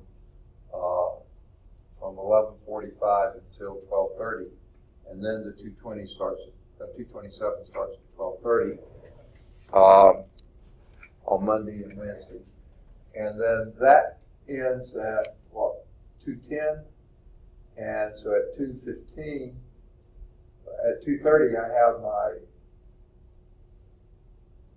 differential equation class. It goes to 3:45, so at 3:45 is when my office hours start back. So from 8 to 10 office hours, and from 3:45 until 6 o'clock, those are office hours. Now that's on Monday. Wednesday is just like that, same classes, except on Wednesday I travel to Birmingham. I leave between 3:45 and 4, and I'm teaching class from 4:30 to 6:30. So I'm off Birmingham East Campus at 6:30. Okay. Tuesday and Thursday, I start with Math 112, and that goes from 8:30. I have office hours from 8 to 8:30. Then I have Math 112 from 8:30 to 9:45. Then at 10 o'clock, Math 113, and that's from 10 to 11:15. And then at 11:30 is my linear algebra class. That will be 11:30 to 12:45. Then from 12:45 to 1:15. So I only have 30 minutes there for lunch. And then at 1:15 I start my physical science class, and it's a lot like this one, only it starts at 1:15, not 3:15. And the class goes till 3:45, and then the lab goes from 3:45 to 5:45. So I'll be off campus at 6 o'clock then. This all gets moved up. This should have been 112. I didn't get that corrected. Okay, so Tuesday and Thursday are the same, and then Friday is Birmingham West Campus in the B building, B112. 122, and that's 8 to 12. Now I'm just about always on campus longer than 12, but that's officially what I got to put down. I'm supposed to only be working 40 hours a week. This is way more than 40. All right, so that's what my locator card will look like, something like this, but it'll be corrected. What's that? You say you're working over 40. How much time are you working? I'm sorry? You said that you're only supposed to work 40. Right. How much are you working? Are they going to cut it down or something? I couldn't hear the last part. My hearing's so bad. I'm sorry. If you're only supposed to work 40, how much are you working now? I don't know. I have to add it up. It's basically 8 to 6, 4 days a week. That would be 10 hours a day, so that would be 40 hours there. But I go till 6:30 on Wednesday, so that's 40 hours, 30 minutes, and another 4 hours on Friday. 44 and a half hours, but most days more than that. Most weeks more than that. But say I do get overload, so I do get some extra pay. So I try not to cheat the system, but it's neither. I have a feeling they're getting advantage of me, but it's okay. I'm young. I can do it. That was a joke. Okay. All right. Now that covers, I think, everything we need to administratively, except one thing. There's no handout or no PowerPoint on this one, no projection on this one. The one last thing we have to do is talk about safety. 4 of you have been in my class before. Hopefully you remember this. One hasn't, so let's go very quick. What are 3 areas of safety we have to be aware of? Weather.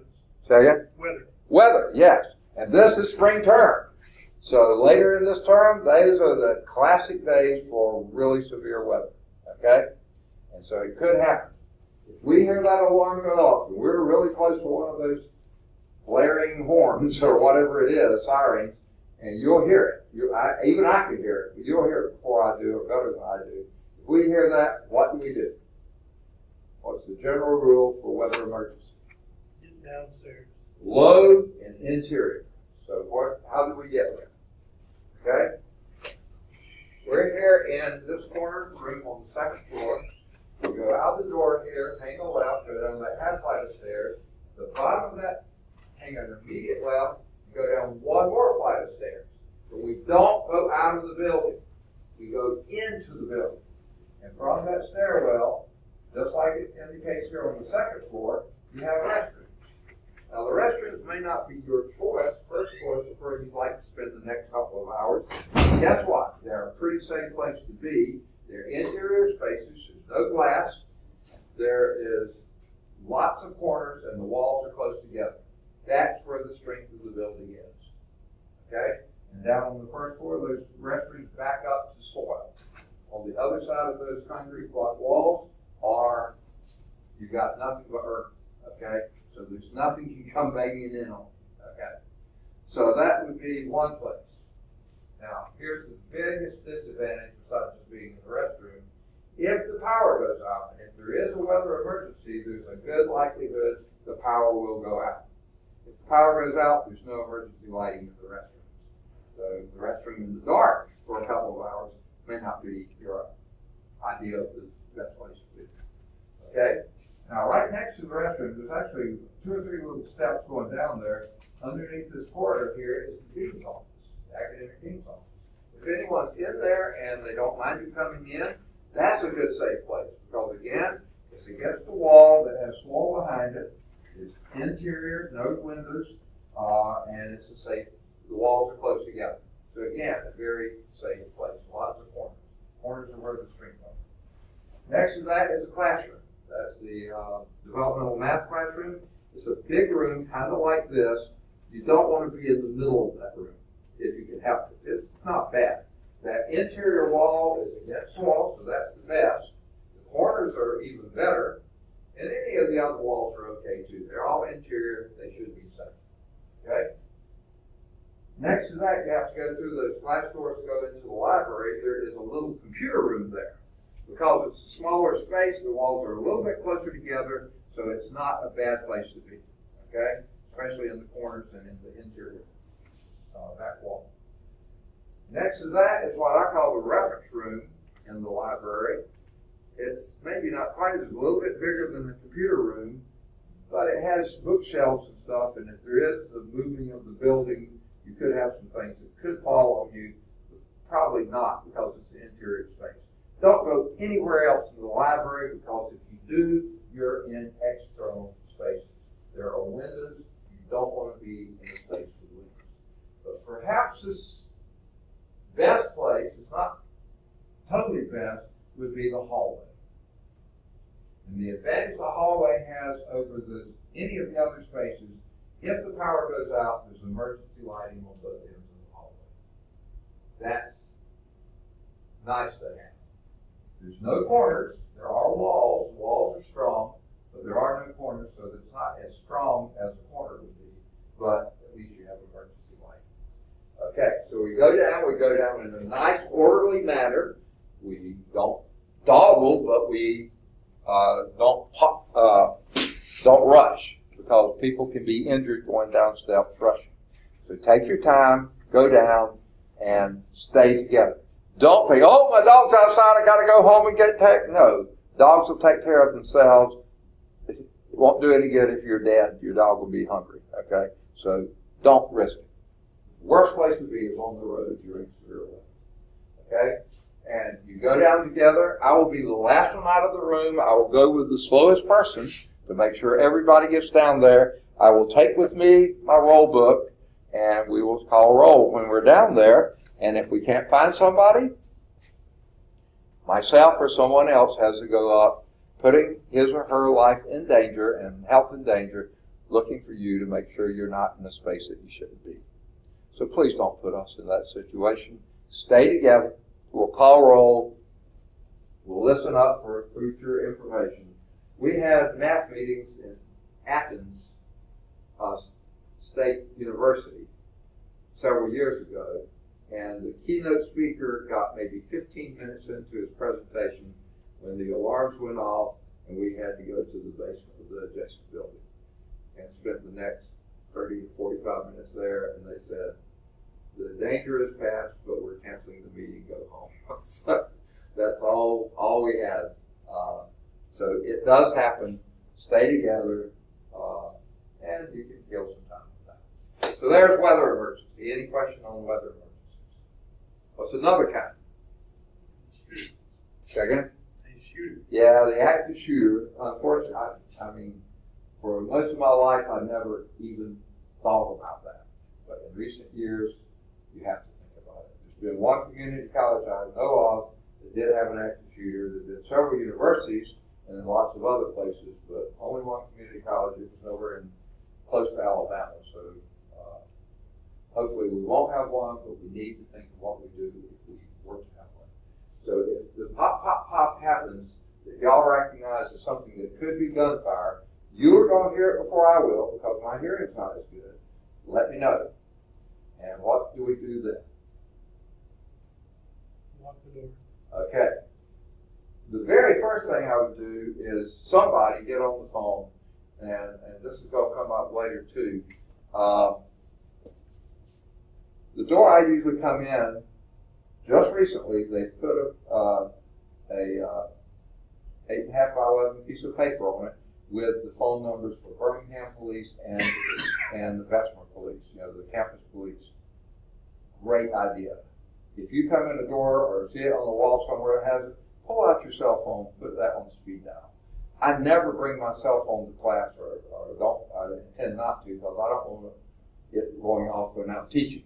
Okay, I don't have anyone that's hanging on the balance that I need to know about, so it's down in my office. Today I even get it in the vehicle. I wasn't going to go back and get it. So anyway, so I won't have mine, but if you have it on speed dial, that's the best number to call. Okay, they probably heard the same gunfire, so they probably know. But in case they didn't, in case the officer's in a different building or something, it's a good thing to do. Hey, we think we have an active shooter in the A building, or it sounds like that, and he'll start the ball rolling.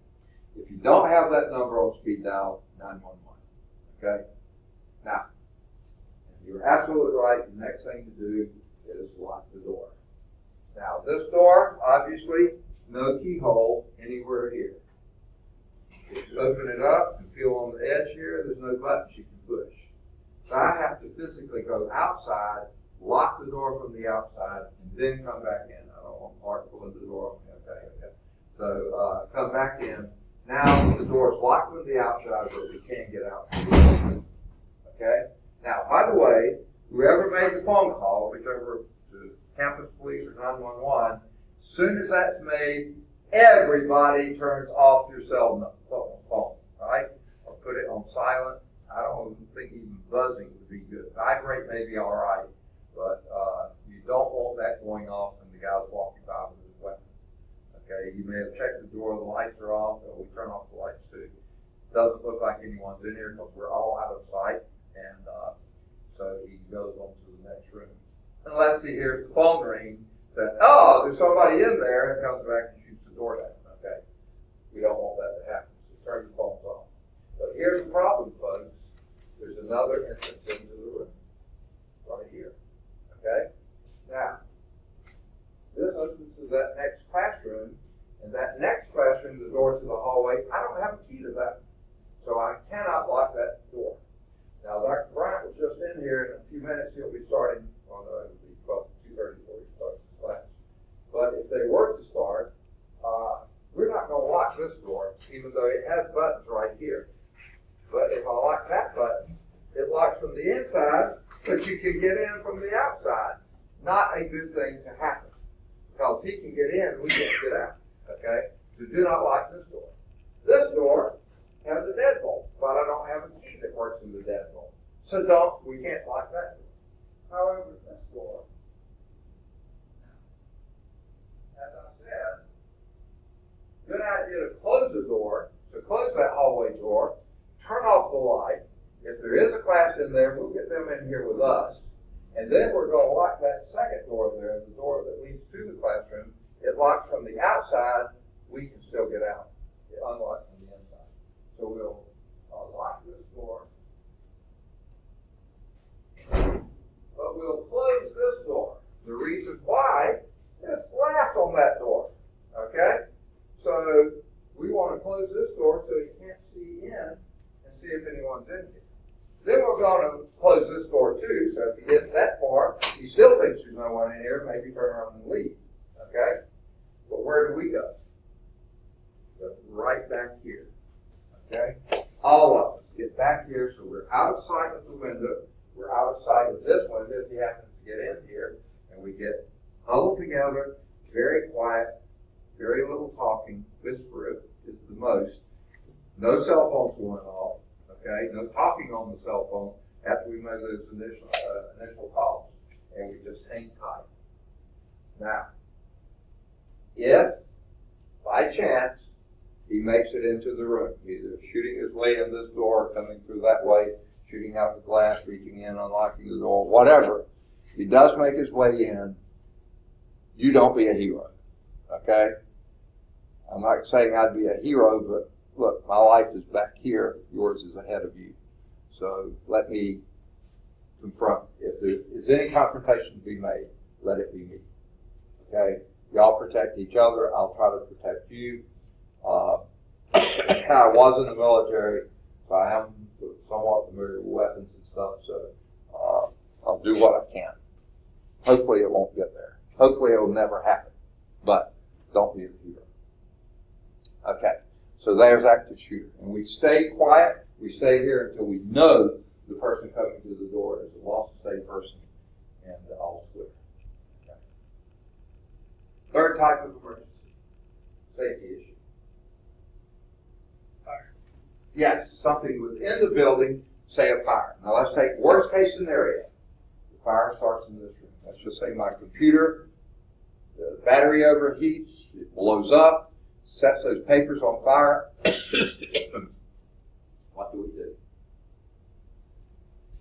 Anybody?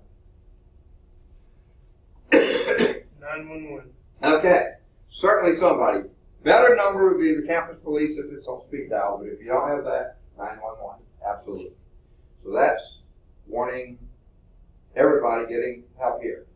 Okay? What's another thing to do initially? Dive out the window. Okay, no, okay. We don't want broken limbs. I have to write up. Okay, so we won't do that. Okay? We don't leave the room. We will ultimately leave, in fact, pretty soon. But we just don't get out of the building, let the building burn, and everybody else, well, accumulation, whatever, I don't care. What do we do? Pull the fire alarm. Oh, we need to pull a fire alarm. So we need to know where is the closest fire alarm to where we are right here. Now, this is the map of the second floor here. Where's the closest fire alarm? Anyone know? Nowhere on this map. This is the old part of the building built before fire alarms were required. There is none anywhere on this old hall. Okay? However, see this block in here? The reason nothing shows up here, this is first floor. Even though it's the same level as this level of the second floor here, this is first floor. So they don't show it here. But when you go through this corridor, you're going right toward where financial services is. Records office here. Student development here. All those places are here. That's the newest wing of the building. There, when they built that, they did put in fire alarms. So if you go through this corridor, there's double doors there, gray double doors. When you go through, there'll be one on the left, one on the right. Whichever one's closest, easiest to get to, that's where you go fire the building. You go out of the door, hang a left, go down that half flight of stairs, take a right through that, just past the restrooms, that corridor. When you get there, that's the closest fire alarm. So, somebody's called emergency number. Somebody's done, I'd suggest two people go to pull the fire alarm, just in case someone twists an ankle or something like that, someone else can still get there. Okay, so, we've done that. Now we worry about it. Well, okay, one other thing before we leave. You could be leaving the room, but the fire's in here, folks. What do we do? Shut the door. Okay, when we leave, we will, but just let the room burn up. We have fire extinguisher. Fire extinguisher. Where's the closest fire extinguisher here? Any idea? Behind the door. It's very observant. 5 feet from where I'm standing, there's a fire extinguisher right there on the wall. Someone go get the fire extinguisher. I'll operate it if necessary, but we do that. Now, where do y'all go? You go, here we are in this corner classroom. from right here, we go down to that parking lot, right down there. This one, we get out of the building and go down there. Now, if it's a rainy, cold, miserable day, go into a nearby building. But you stay together. You don't say, hey, fire in the building, no more classes today, I'm out of here. Because if you do, I'm the last one out, remember? I may be fighting the fire with the fire extinguisher. We get down there, so I can't account for you. Someone has to go back into the burning building. Stay together, and then we'll wait to hear from somebody, and they'll say, look, classes will be canceled. Get them home. Or whatever. But you don't leave on your own. All right, that did finish that. We'll start next time with 8.3, right? Are we out on Monday for Monday morning? That's the following Monday. It's the 21st, or no, it's whatever. It's not this coming Monday. So Yeah, it's the 21st. Huh? So that's the week of my honeymoon then, so I won't miss any class. Oh, you won't? See, I thought it was Good. Excellent. Okay. All right, yeah, so we do have class next Monday, but the following Monday we don't. 14th is class, 21st is fine. Does the paper have to be different? Huh? Does the paper have to be a different one? Yes. I still have yours, remember? Yeah. Okay. Remember, I didn't return them to you. On my file, though. That's why I asked. Okay. Good deal. Oh, I shouldn't have done that. I just wiped out something I meant to keep. I mean, I didn't lose it. I just closed it, and I meant to leave it open. All right, take care. We'll see you Monday, if not before.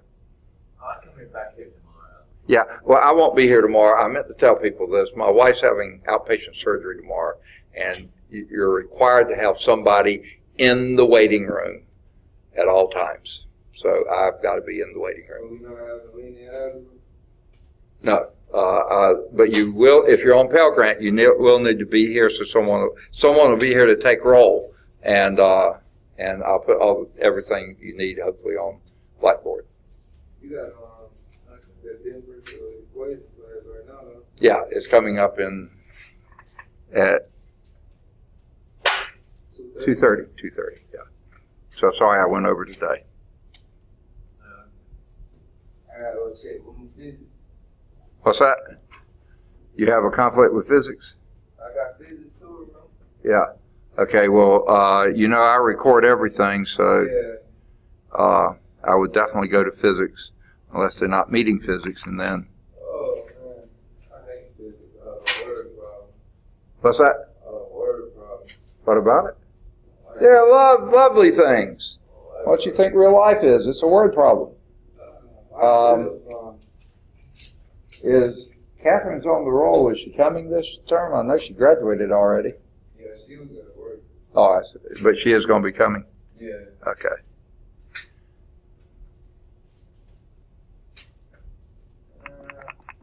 I stepped out of class. I had paid my credit card bill. I stepped out of class. They charged me twice. Oh, my goodness.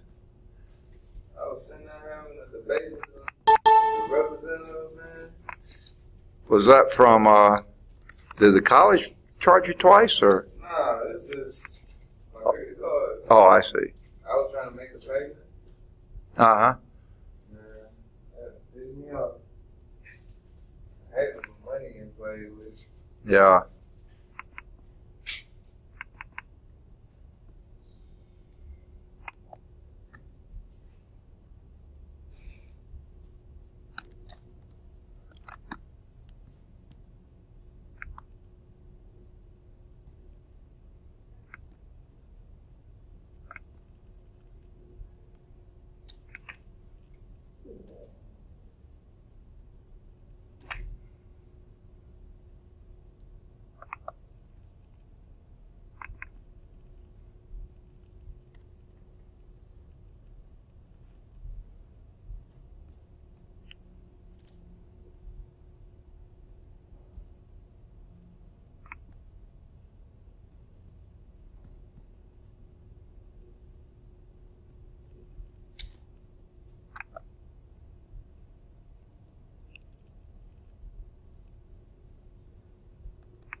would say mine's available. I've got a differential equation class right now.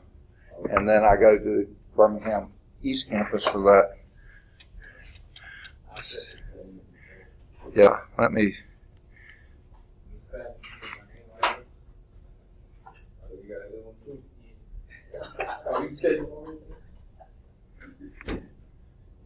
You gotta get up out of here. Like that. I saw it first. I just can't find this. They still use the same calc text, right? Yeah. I just carried it downstairs.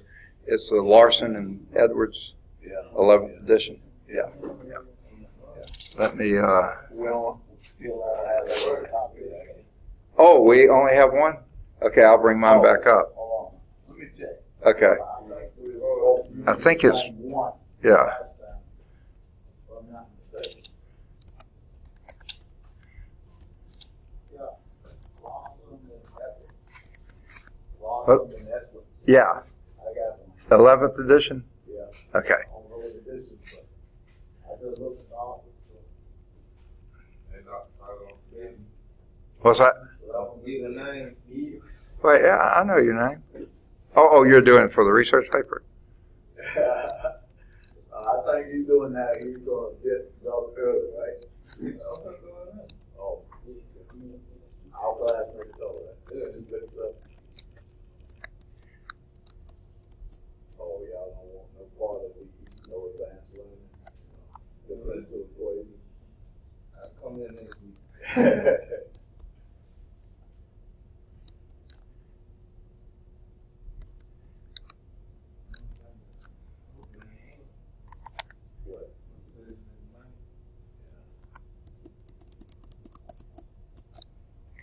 Okay, which is your first one? The 202 and 214? Yeah. 3 and 6 is 9. So you got 9. And then 5 and 6 on the other, so 11 on the other. So I think it would be good. Now the calculus, I think the last time I looked only had 4. Yeah. But I left it open just in case more added. Yeah. Let me see what that is. But I don't know. The campus looks deserted today. I don't know what's up. What's that? I said campus just looks deserted today. I don't know what's up. So not a whole lot of students registering. Yeah, You know, but it just looks bad. I mean, yeah, but my like Cal usual. 1 and Cal 3 have decent numbers. I mean, Cal 1 is more than 10, and Cal 3 is 6 or 7. So Yeah, they don't look too that's- awfully bad. I think we just hit one that no one wanted to start in the evening, in the Yeah, fall. that's so a then possibility, a strong possibility. yeah. But Tracy had told me before the semester started that she was going to switch it to something like 2 o'clock. And so I don't know what they did. I haven't seen any change, so I don't know what's up. So. Yep, only 4 students in that one. Hi, Mr. Fowler. Fowler? Fowler. Yeah, I right. talked to you yesterday. My name is Dion McMillan, Oh, right. and I was in the registrar office, and she said you would need to sign off because your class is closed.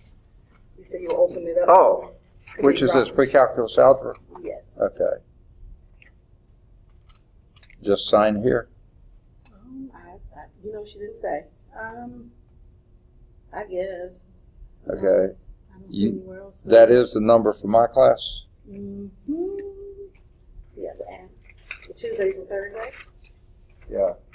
Just. 112. You'd think it would be on here, but Well, she just took, if it helps any, she just looked in the computer and saw hers. and so these are the right. Oh, there it is. 279474. That's right. And whose is that you're dropping? Your Friday class, remember you only had 3 people to sign up for that class. What's that? The Friday class, I'm dropping that one. Oh, that's the evening one. Because it closed. Right. There Got were it. people to sign up for it. Okay. Yeah. So that'll be enough for them to open it. Yes. Okay. All right. Thank you. All right. Yeah, there's only 4 in the 126. You're not gonna be here tomorrow, you said? I'm not going to be here tomorrow. So how are you, you said you're gonna videotape something? Well, I'm going to put the videos are out there. I've already put the link. So what you do is I'll send you an announcement in Blackboard and give you the directions of how to get there. And it's pretty simple to do, I think. Okay. Yeah. Appreciate it. Thank Yeah. you. Man, what a stranger. Back with us again? Yep. DE? I'm afraid I might be DE and linear algebra this semester. I see. I'm afraid. How many students do we have in this class? Let's see. 220. That's 227. These in order. And 238. 1, 2, 3, 4, 5, 6. That's impressive. Yeah, and then That's 220. really impressive. The school's not going to lose money in this class. And 227. Linear algebra is 7. So, good. A lot of them are the same students, I think. But, Yeah. Because everybody's been piled up. Param, I Yeah. guess. Okay. You need both of those if you go shoot rockets in there. Yep. You need both of them for any engineering degree aside from civil, I believe. I remember when I was undergraduate, Uh-huh. they gave this problem on final exam. It was take on final. Okay. You know, it would say if you got the sun orbiting the Earth, right? Mhm. Then if it was the sun would stop in its path, calculate how long it would take the sun to fall into the Earth. The Earth to fall into the sun, whichever way around. Oh, yeah, the orbit of the Earth suddenly came to a Orbit of the stop. Earth, yeah. Yeah, so you'd have to calculate. Everybody in class got it right. One before people. They got it right. He was surprised and hated that we did. Uh-huh. So he put one with reduced mass in there. Right. Like if you take, if this is M1, right, and this is M2, Yeah. then mu, the reduced mass thing, is something like what? M1, M2 over M1 plus M2. Okay. Right? Yeah. But, you know, I think this one now still was 63 days. Right? Or something like that. Uh-huh. But with the reduced mass, I think it would be a whole lot less if you take the mass. So the acceleration of the sun is constant. Yeah. Yeah. But, Could you kind of cheat a little bit? Can you look up the acceleration of the sun, or do you have to calculate it in the sun's mass? you had to calculate it from the mass. It's given, it's data is given exactly every Uh-huh. reference. Yeah. That type. Yeah. I don't even know what the acceleration. Okay, actually, I could look it up real quick. What the acceleration of the sun's gravity is? It should be like hundreds of meters per second, shouldn't it? Because the sun's mass is like tens of thousands of times Earth. Yeah. But its diameter is a lot greater too, yeah. Yeah. Yes, sir. Huh? What do you think? I don't know. It sounds pretty, it feels pretty good. This was a fairly new system was in there before, wasn't it? We had one. We got 2 new ones over. There was 2 in there. Oh. Both new ones now. Oh, wow, nice. How's your classes running? You in here every day? Or? Yeah, but to this class that I'm going to be starting at 2:30 ends at 3:45, and then I'm not here anymore today. In the morning, I've got 8:30, 10, 11:30, and 1:15. That's Thursday. What about Friday? Friday, I'm not here at all. I'm on the Birmingham campus. See, I got a little more work on me. Okay. So Friday, Okay, that'll be great. Thank you. Just let me know about that calc class. We're going to assume that they're going to offer it still. And I'm afraid they're going to cancel it. I don't think that. Yeah, only 4 students. Yeah. Well, let me know. Okay. They might need it. You know, those 4 need it. If somebody needs it to graduate. To graduate, they may let it stay. Right. Yeah. Okay. Assuming the sun's radius is 432,000 miles, the acceleration of gravity at that point in the sun is 274 meters per second squared. Wow. A lot. Why? It is a lot. I remember the old I saying. remember the down to the Earth being what 6,280 or 800. I gotta run this out. an astronomical unit is. Yeah. But how about this one with physics class? Oh, it's already I use those units. I'll be right back in That's just a right. minute. Yeah, So you convert everything. yeah. Well, it's a good problem, I thought. Yeah, it's a really good problem. He hated that everybody got it right. That's the reason why he threw the reduced bias. I wonder how. I wouldn't do it over again. I wonder how much it would vary if you threw relativity in there. Oh. You That's try to the only calculate how the actual, because you'd be traveling a significant fraction of the speed of light. But that's where all your matrices will come in handy, Uh-huh. right? So you relatively easily home with the, with tensors and things like that. You Mhm. just throw the matrix in there, the Lagrangian, Yeah, method. yeah. You got it. It wouldn't be such There- a long calculation. There are 4 Lagrange points in orbit, right? Kind of the Lagrangian points. So there's the one that there's the trailing or the leading one with L0. Yeah. There's the L2 behind, it's like twice the distance, and the L3 and the L4 far off to either side. I remember hearing this a long time ago that they were going to try to situate the new James Webb telescope in L2 between at the trailing edge of the Earth to always shield it from the sun, and then because we have the Discover spacecraft in the L1 point looking at the Earth and the sun, trying to measure how much energy output to the sun's emission is Earth capturing by the greenhouse effect.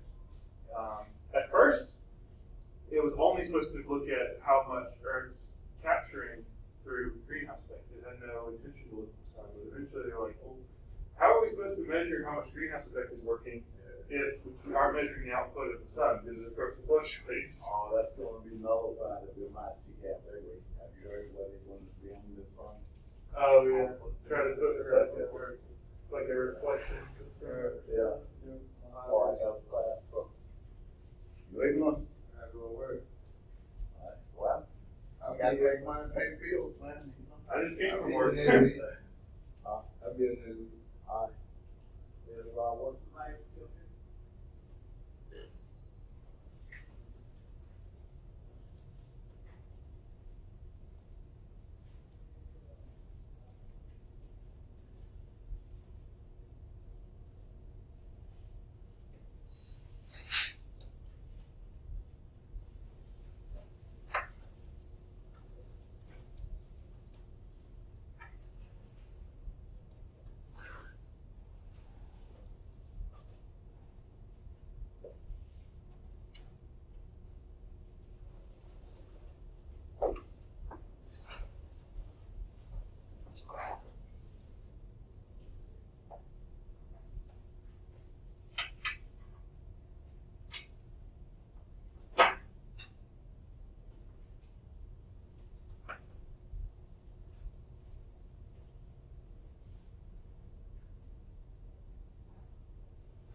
I've been hiding well until now. I called you. You never returned my call. Well, my voicemail doesn't work. I went then I left a bunch of them, and maybe that's why you never got it. Yeah, exactly. So I'll be right back. I gotta go to the restroom. Because flooding all over the building.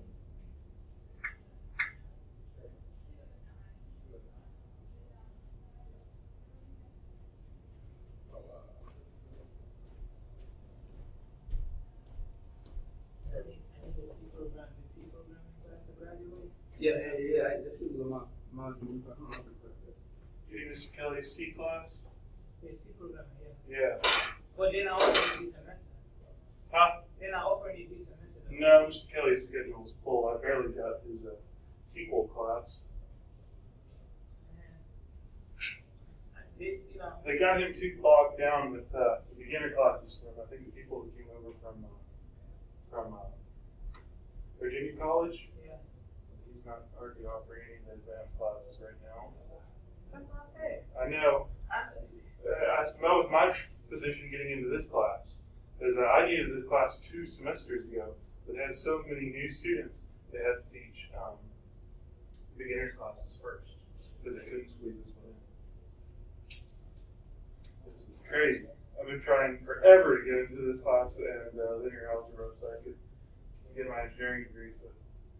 Finally, they offer you this semester. Yeah. You taking both too? Yeah. You're going to be sitting in both classes. Yep. This is the one that makes the engineers cry.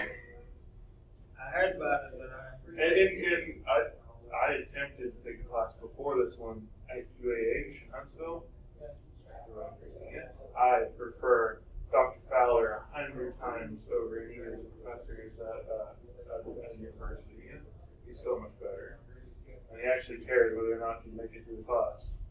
Him and Dr. Bryant they're both really good. Yeah. You take it anywhere to university, you pay triple the money and you get a third the help. We're very lucky to have Dr. Fowler. He is very, very good on this.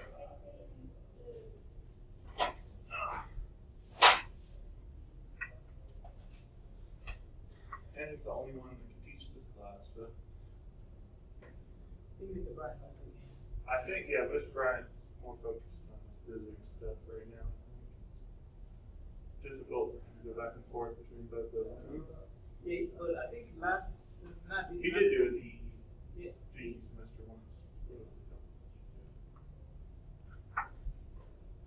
I just hope it isn't all that they hyped it up to be.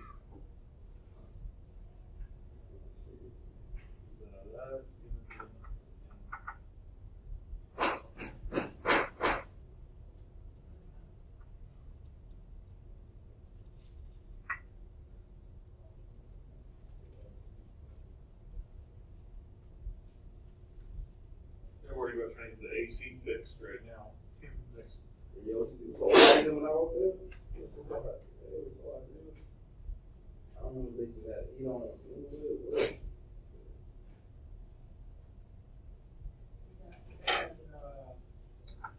HVAC students, and why not get them? Yeah, get rid of the school's insurance probably won't let them. Yeah. If anybody gets hurt, they're not talking about it. Mm-hmm. Yeah.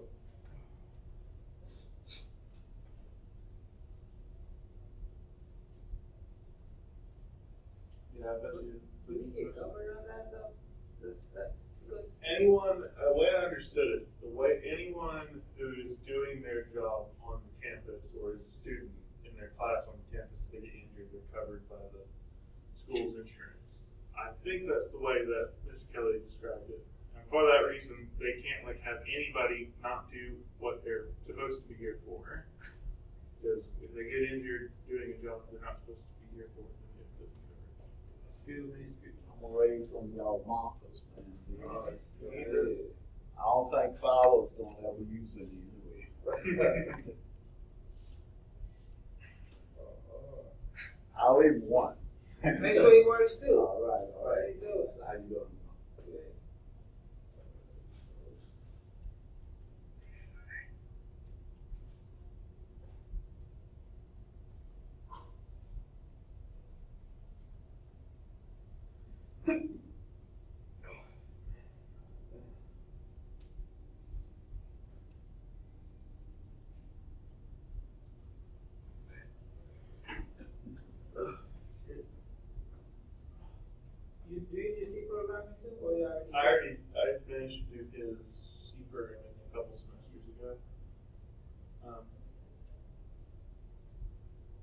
offered over the summer.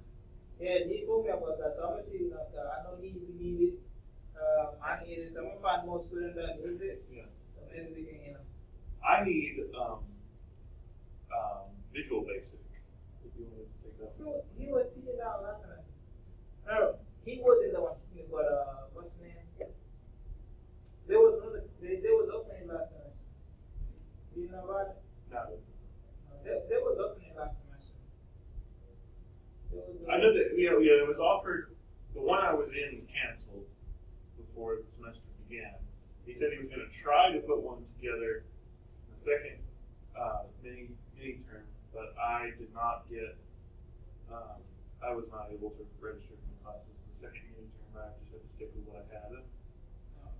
But I don't know if he actually held it or not in that second. No, he wasn't the one who held it. I think someone else held it. But because we needed the lab, yeah. and we went over there. They said, "Oh, it's the big risk to people like that." That's how I know they was over. Yeah. Mr. Kelly's specialty, I think, is actually Visual Basic, so I'd like to take that with them. I'd much rather pay $500 for it than $1,500 UAB.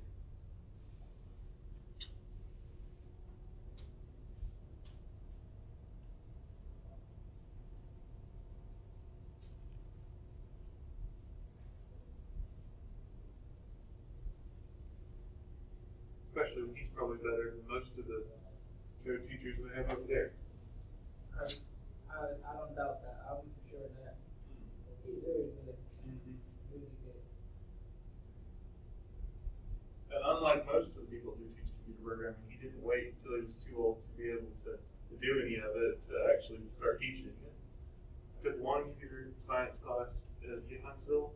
The guy was literally so old he could not remember anything relevant to like modern programming. Like he was there when Bell Labs created the first version of C.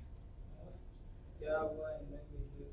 Yeah, all those other languages he was not with it. He'd been doing it for so long. We basically just waited until he was so beyond our speed.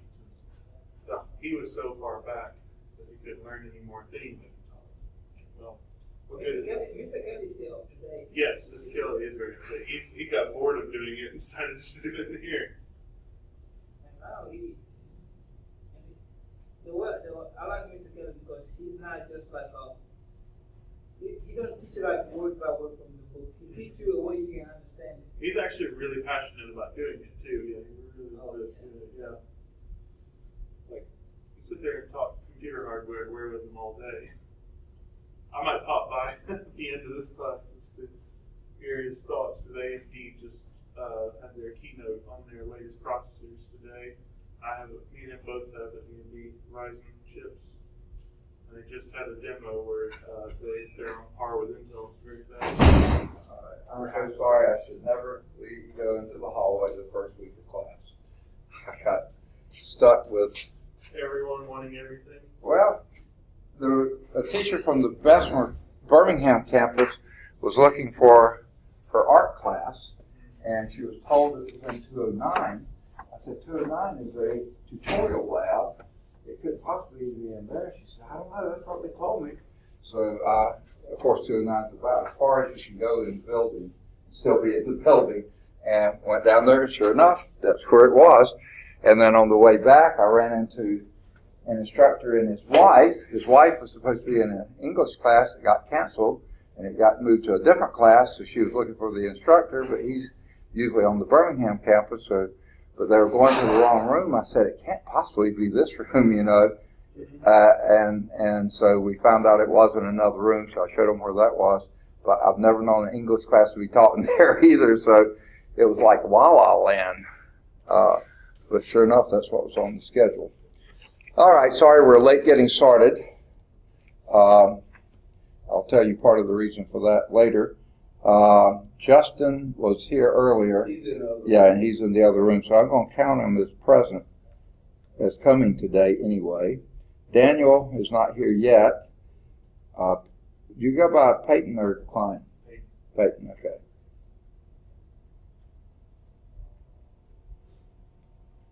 thought that was the case, but I didn't want to make an assumption there. Muhammad is here. Pharrell is here. And Jordan's not here. I think he's next door, isn't he? I believe he is. So I'm going to put him here because he was here for the last class. Okay. Now, if y'all need to be in physics, I know that you're taking physics too, aren't you? Okay. So if you need to be there, feel free to go. Y'all are just taking this one. Y'all aren't in physics also, are you? No, I need physics 3, but I couldn't get it. Modern physics. Oh, yeah, modern physics, yeah. We've run it a few times and never had more than one student sign up for it, so we quit running it. Okay.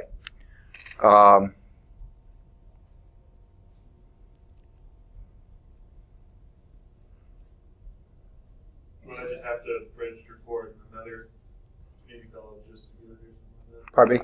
I think that's the last class after these two that I need to graduate. Right. Modern physics. Yeah. You may have enough hours without it, do you?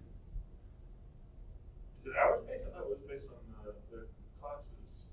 Well, but you see, they usually put more classes than you really need, so you can mix and match however you need to. Yeah. Sorry about that. Actually, I think you're my advisor. Oh, poor thing.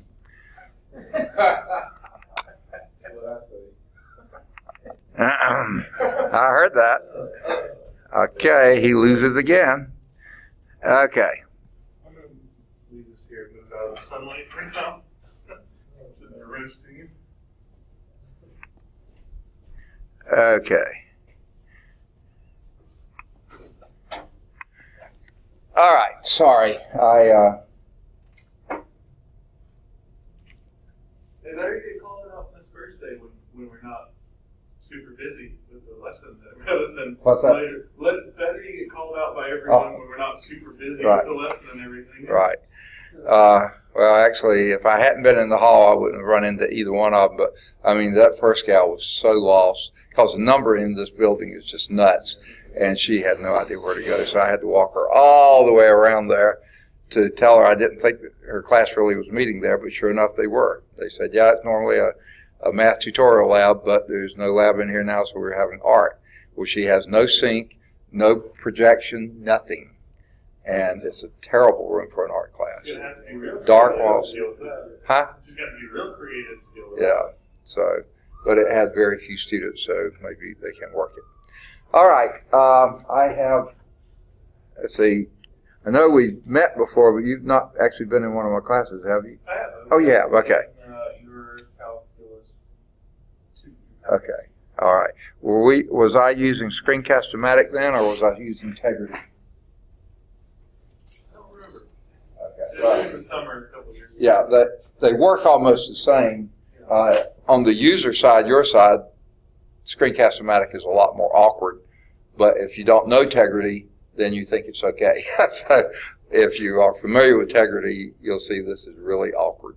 I've But only if- ever used Screencast-O-Matic. What's that? I've only ever used Screencast-O-Matic before. I've never used Integrity. Oh, okay. Well, then you're used to it. Well, that's what I was going to say. I was going to wait till this came up.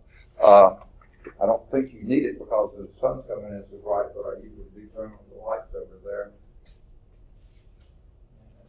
Whoops, not this. Yeah, I'd have to move away from my laptop. I'll go close this. That is cooking over there. Yeah.